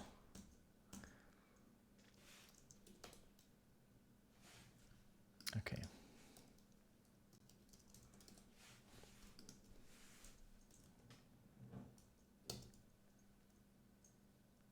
Yep. Okay. Can we do this like that? Come on, fingers. Yep. Okay. Can we get rid of all the others without this? 5 asmrep. Let's just make this repro faster. Yes. Sample empty before, empty after. Okay. If we do these, if we skip these, still fails? Still fails. And we get a nicer error. Okay, this is now something we can step into.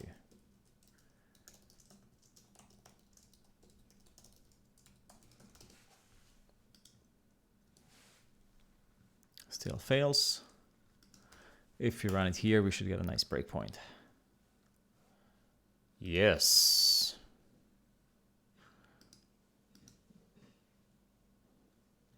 Okay, what are we doing? We have a destination, we have a source. 8b, they're b bytes apart. And we're copying 8. Really? That seems harmless.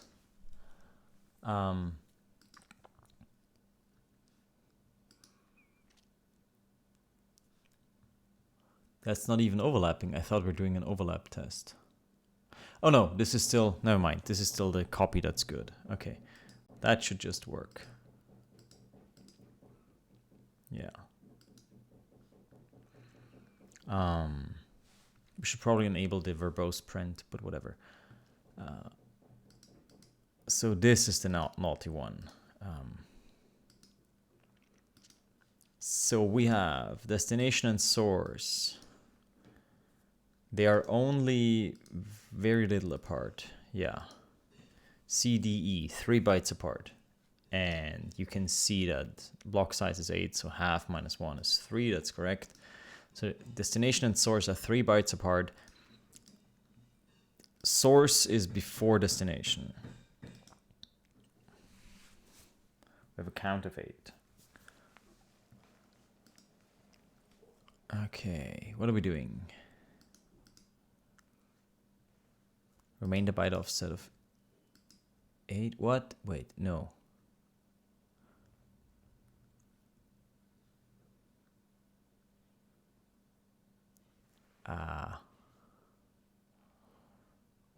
Dude, that's okay. Remainder byte count 0. Yeah, okay. Let's see what we're doing. We discovered that it's overlapping, I hope. Overlapping true. Yeah, so we take the second part.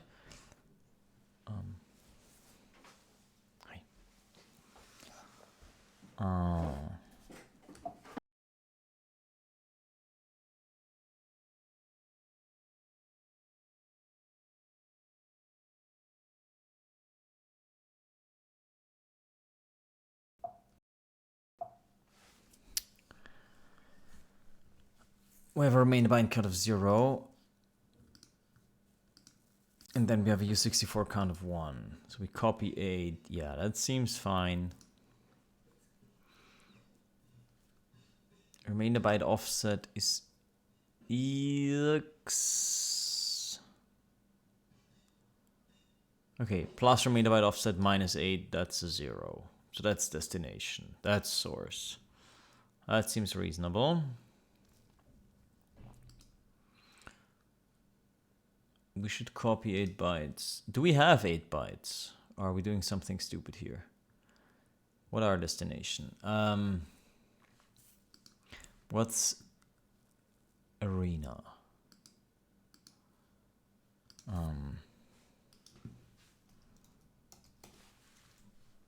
Arena seems big. Arena is big. Yeah. Where does arena come from? I guess we reuse it or something. Where's arena? Okay, arena is here. I assume in main we do something to initialize. Yeah, arena size. Arena size is what? Yeah, that seems correct. 4 shifted by 1024 times 1024 plus b. That's what. Okay. So far I understand it. Oh, come on. Thank you. Oh, come on. You're so bad, Xcode. Okay, so we have arena. We have sample, whatever that is. And then we do test copy. And we just do something with arena. No, we copy. Destination is arena data plus block size plus 3. What's block size? 8. So we go 11 into arena, right?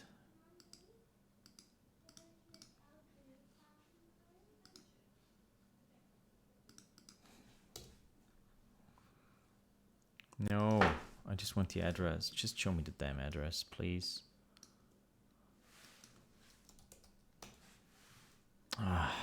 Don't interpret it. I want to see the raw value.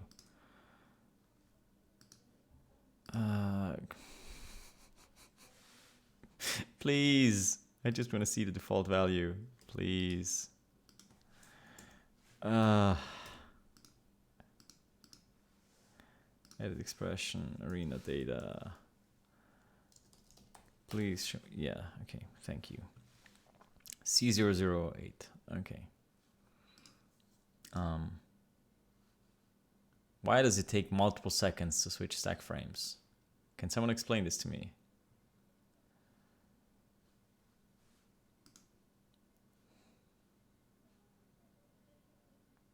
Such an embarrassment.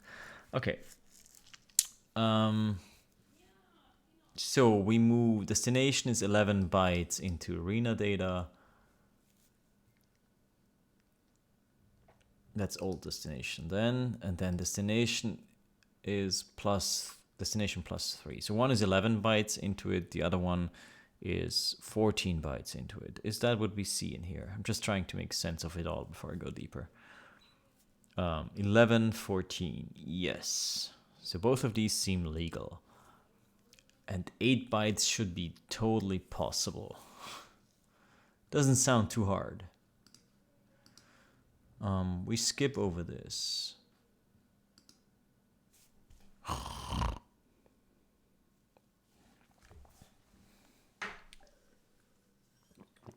Hey Patrick, sorry, didn't see you. Yeah, yeah, we've smashed a couple of bugs. We've smashed a couple of bugs, but there's still more that need smashing. There's so many more. It's all pretty obscure stuff, but that makes it hard to fix. Like this should be relatively easy. This is just in a user module. Something's going wrong. I don't see it right now, but there's something fishy in the user module.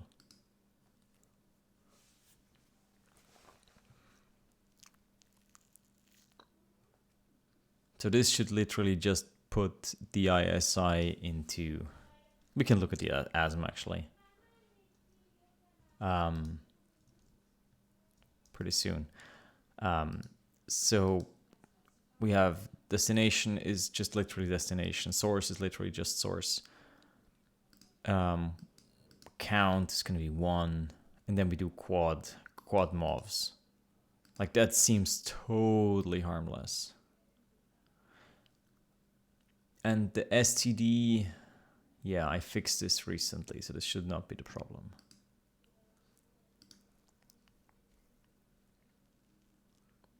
But something's off.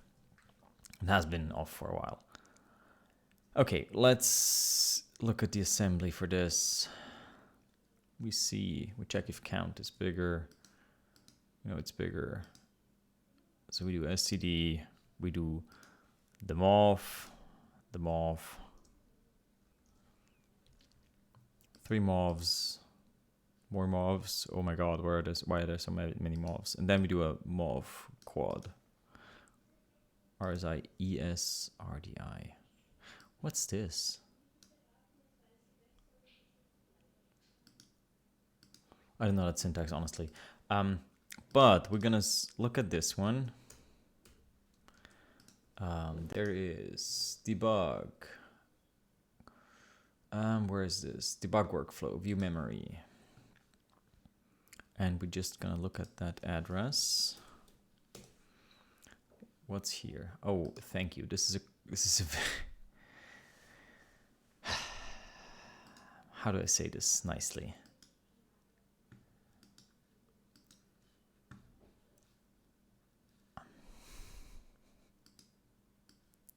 You're not helpful.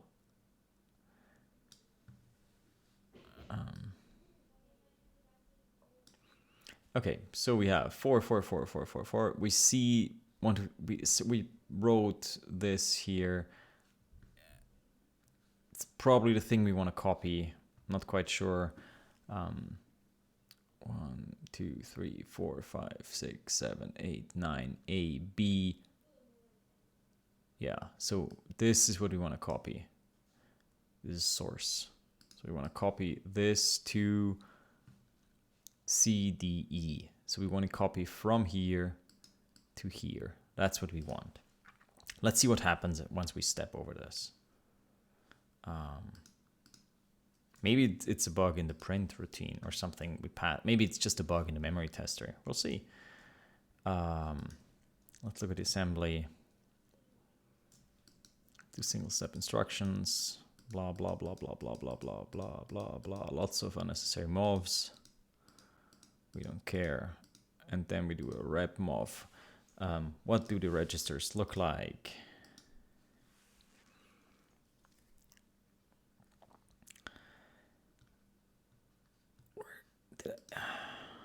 Where are my registers? General purpose registers. RSI is 8B. RDI is 8E. That seems sensible. Where's our count? I have a count in R. I'm not good enough with, like, what's ES? ES. ES is nothing. Let's just step over this and see what happens to the memory view. Where's my memory view? Of course it vanished. Thank you for nothing. Debug workflow, view memory, again. Oh, never mind, it's here. So, what happened? Nothing happened. Which is not which is not surprising because we saw a 0 in ES, right? But this still looks exactly the same, right? We have 12, so 11. Yeah, nothing changed here.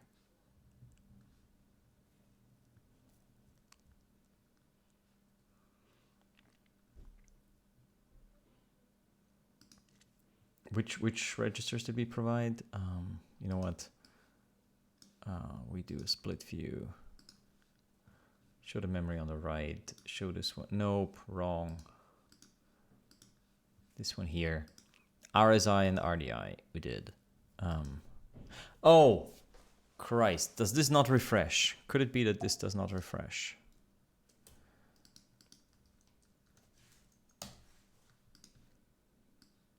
I vaguely remember something stupid like this. Yes, it does not refresh. Do you see now it's updated? Xcode is such a terrible debugger. Now we see 12. So, okay, let's do that. 1, 4, 5, 0, 1, 2, 3, 4, 5, 6, 7, 8, 9, A, B.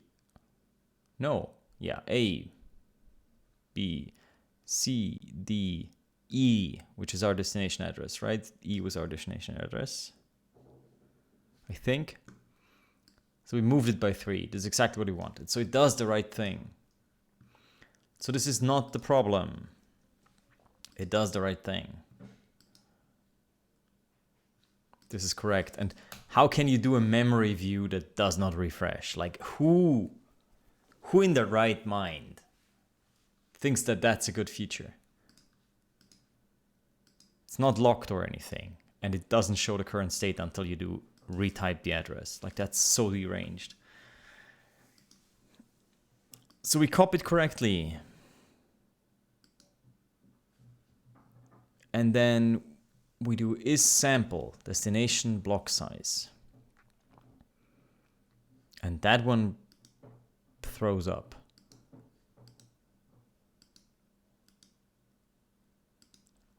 So we test destination is sample destination block size. The condition is true. So we print header message. Header is this. Message is sample. And this print chokes? What? What on earth? This seems totally sensible. Oh boy. So we have a builder. Is the builder reasonable? Builder seems reasonable.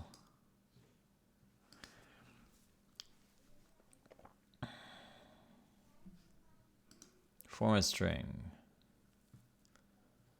Printed is 1.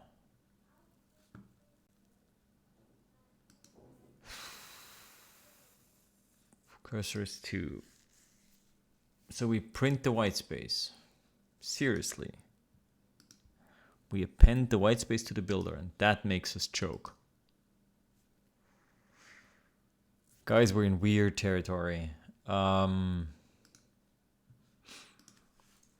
builder. Okay, current buffer is 0, which means we write into initial bytes. So we need to reinterpret initial bytes. Okay, this is a bit annoying. So we need to reinterpret initial bytes as buffer, I think. Let me check. Yes. View value as custom type. Initial bytes.data we want as string builder dot. How is this even available here? Buffer. Yeah, it doesn't know that one.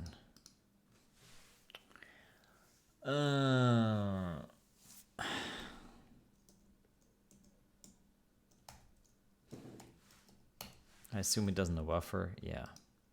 It knows buffer. See here, it knows buffer. It just, yeah, this doesn't look, this looks bad. I'm not surprised that this works. Boom. Yucks. But why is that? This is something else. We're stomping, like something is stomping over something.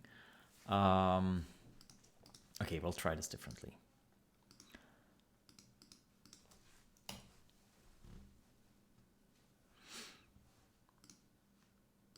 So this is the first breakpoint. This is fine. Do the second breakpoint. This is fine as well.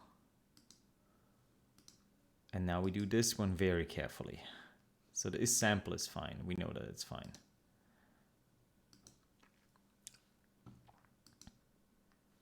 We create a string builder. The builder is fine. Initial bytes is some garbage. That's not good.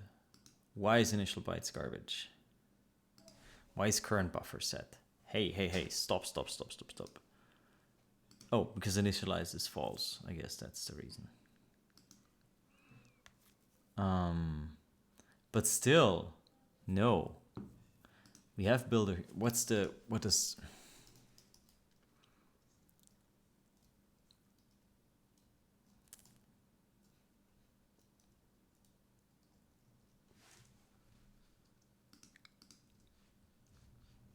This should not happen.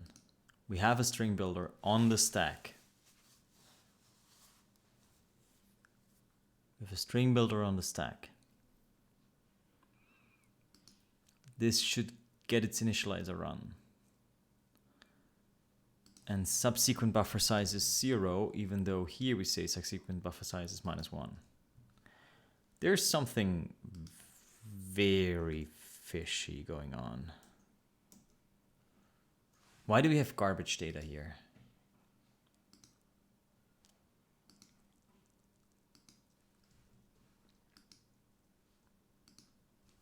Let's rerun.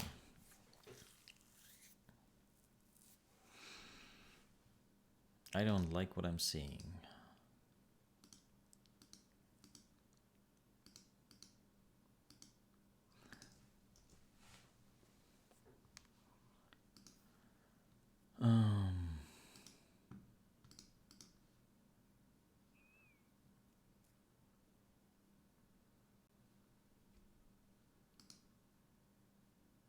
Print 326. No, that's not it.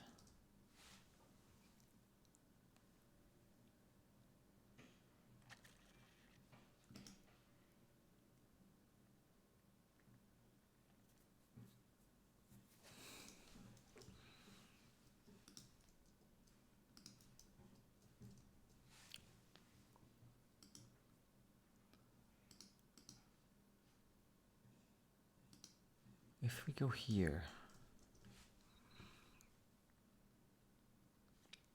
this is an unoptimized build. Where's the preamble? This is print. Okay.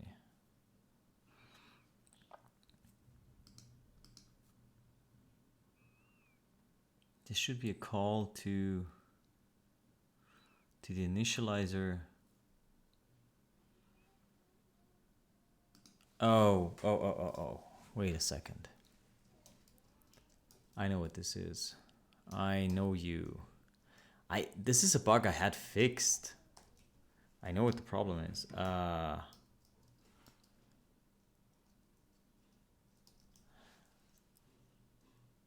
me check. Yes.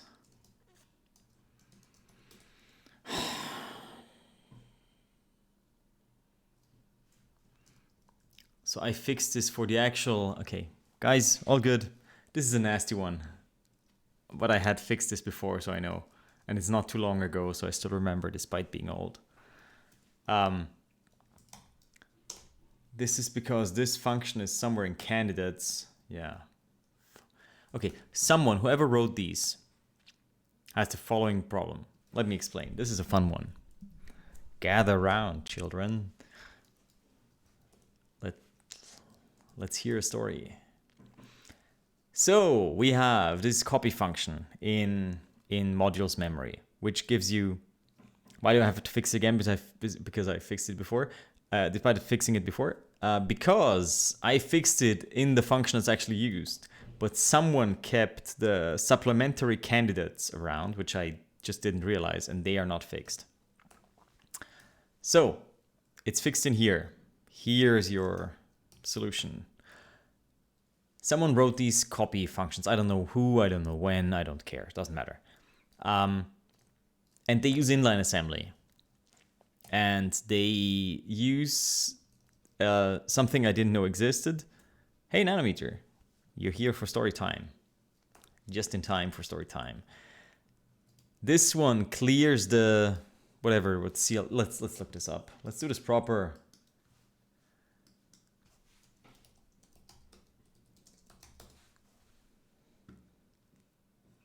Clear direction flag. Yes.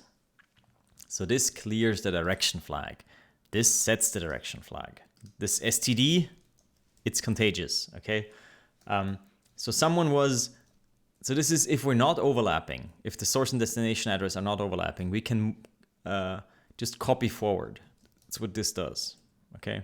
It just does rep mofs here in quad bytes for the 64-byte count, and then the remaining bytes are done in byte steps. And then if they're overlapping, we copy from the back to the front. So they set the direction flag, STD, set direction flag, which causes repmov to go from the back, to count backwards, basically. Which is fine, great. But the flag is sticky. STD is contagious. As in, there's nothing in here that resets the flag. So the bug I fixed, seems on the 21st of January, is if you set the direction flag and you don't clear it, this just stays there for forever until you maybe hit some instruction that clears the direction flag. So any repmov that happens after you call this function, this copy function, is going to go backwards from the start pointer. So repmov is basically, you give it 2 pointers and a count, and it just copies, like in this case quads, or in this case bytes, so either single bytes or 8 bytes or whatever which variant of repmov you do. It copies them from the source to the destination, incrementing source and destination every time until count is reached. So this is just a memcopy. This is basically a memcopy instruction that can run backwards if the direction flag is set. So if the direction flag is set, any repmov is taking source and destination and decrementing them every time. So instead of going from, like, copying from source to destination and then incrementing both, it copies from source to destination and then decrements both. Okay? Which is fun if you keep that flag set and then run arbitrary code. Because, for example, if you have any memcopy or memset in your code, It's going to be rep mofs. It's going to turn into rep mofs. So suddenly any mem copy that happens after this code is just writing over stuff. Took me a while to find this one, especially since I didn't know, I didn't even know that repmof can run backwards. So I added this one afterwards that clears the direction flag. Okay, and this fixes the bug. And now I just debugged the same thing again as this is fixed here. And this is also what's happening here. The bug we just encountered was hey, what the heck?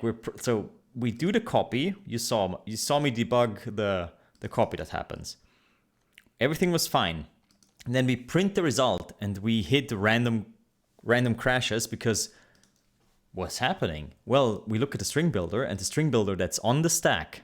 Okay. So this and in Jai, things on the stack, unless you explicitly opt out, get default initialized. The default initializer runs, which is 0 by default, but the builder has a custom one. And it clearly hasn't run because we have strange stuff here.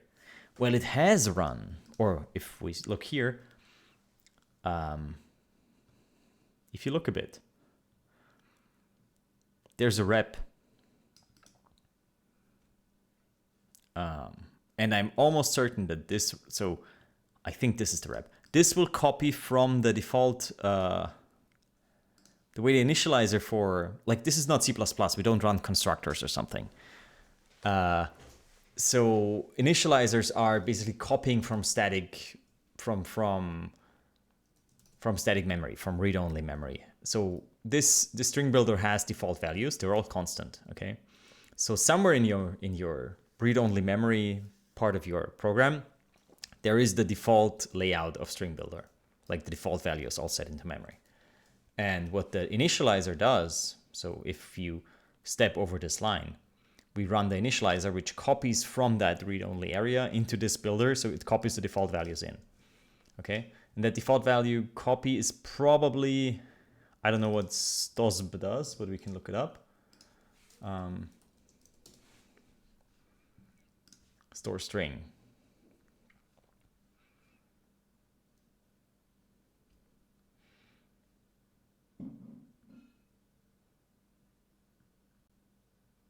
Why this is a string? I don't want to read the whole thing right now, honestly. But I'm almost certain, since this is a rep variant, that it's the same, that it does it for a certain number of counts. But this is guesstimation. And then we call the print. So I'm almost certain that this is the initializer that's supposed to run, that copies the initial values. But I have to be honest, I'm too tired right now to decode the exact thing, but that's my rough guesstimate. What's happening is, since from us running the copy 5 asm rep before and doing it in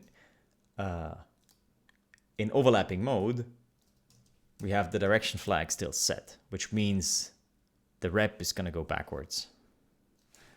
Let me look.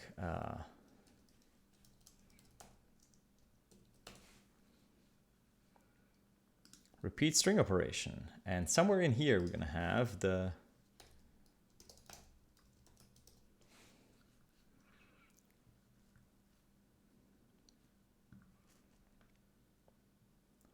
it doesn't say.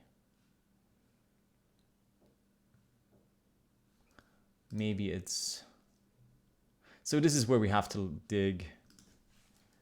Yeah, direction flag is incremented or decremented according to the settings in the direction flag. If the direction flag is 0, the register is incremented. If the direction flag is 1, the register is decremented. Okay, so this is what's causing, and since rep causes the repeat, so I was right. So this one is affected by the direction flag. This one repeats the instruction for, I guess, for ES count. So I don't know. Again, I'm not super good at reading these instructions. So I would have to dig deeper. I don't want to because I'm tired and I want to stop. I just want to finish this explanation. So bear with me. So after you call this function, since it doesn't clear the direction flag, every rep instruction is going to run backwards, which means instead of initializing the string builder, A, the string builder is not initialized, and B, we just wrote over random stack memory. Win-win. So of course the fix is to do the same thing here. It just shows you, like, if you use inline assembly, you have to be careful because some things are leaky. So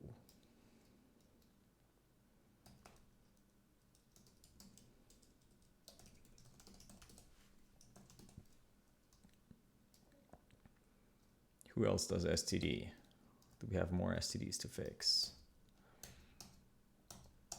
No. What's unwraps? Do we have more stupid stuff here? No. Okay, that's it. And that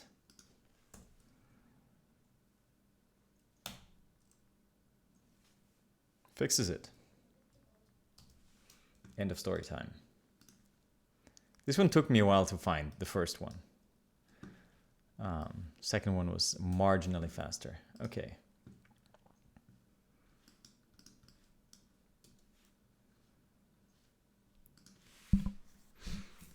Okay.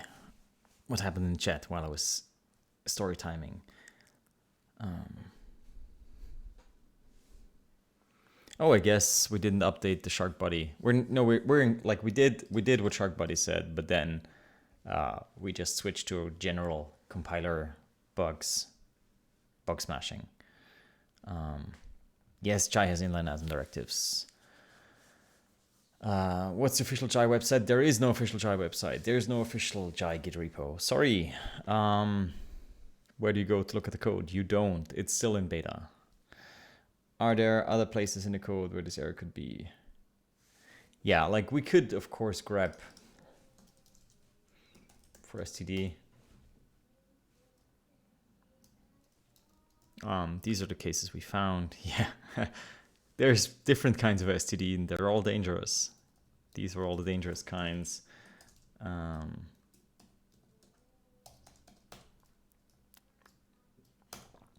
Yeah, this is fine. We just do STD. You know what? Let's do it in this order, just to be nice.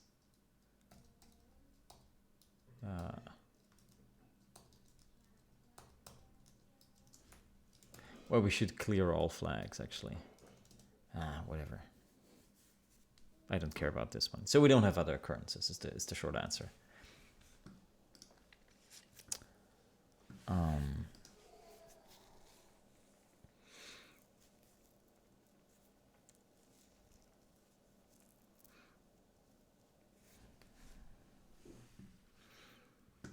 Okay.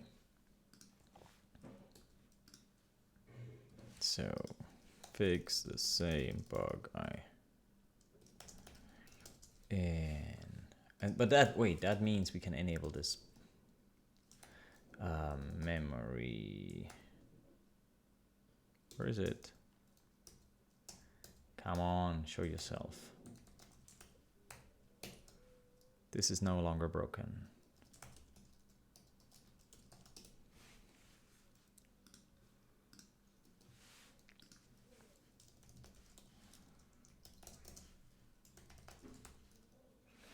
What is the stupid name? Candidates or something? Supplementary candidates.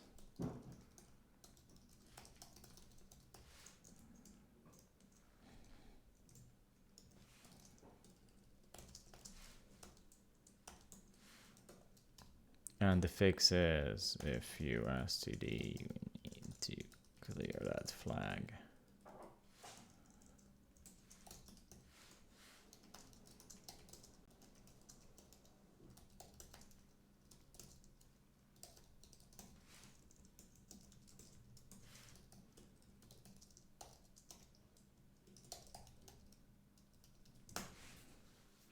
Okay. Good. Tiny wins.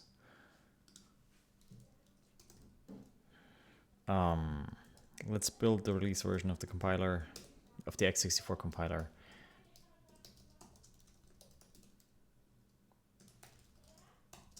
And run all tests once more.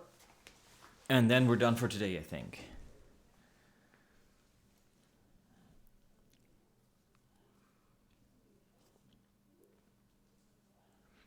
Any questions?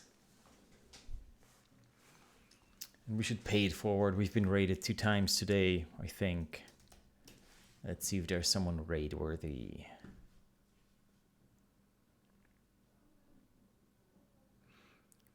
Cloud CI/CD with GitHub Actions. No, thank you. Okay. Jackie Codes as soon as Steam page release. Great.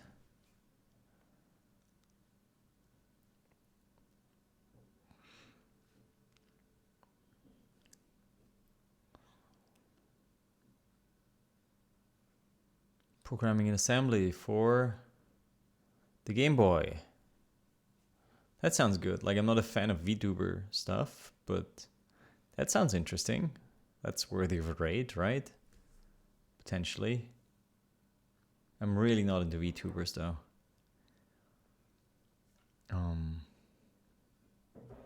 Is anyone with a real face doing something interesting?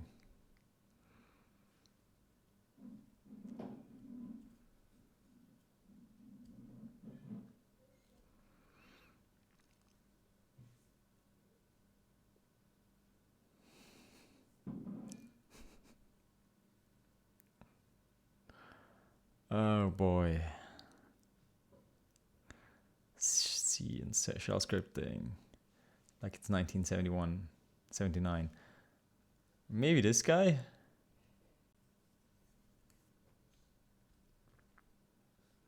Let's see, what happens here? Insert repeatedly fails. Yeah, that's fine. Okay, let's ship this one.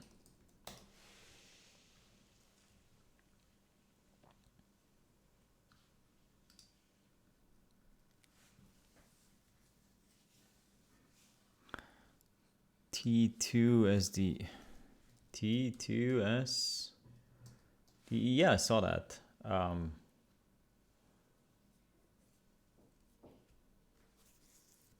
Why not? Why not? Let's rate T2. I haven't rated him before. Let's give this one a try. You only on the stream because you thought I was a VTuber. Do I look like a VTuber to you?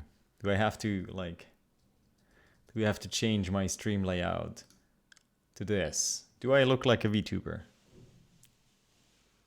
Do I have fake anime boobs? No. Okay.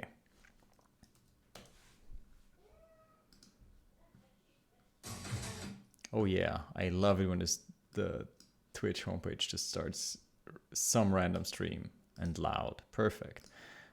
Okay, we want to raid Mr. T2 something. What was his name? SDE. All right, thanks for coming by, guys. Have fun with T2STD. See you there in a couple of seconds, hopefully. Bye.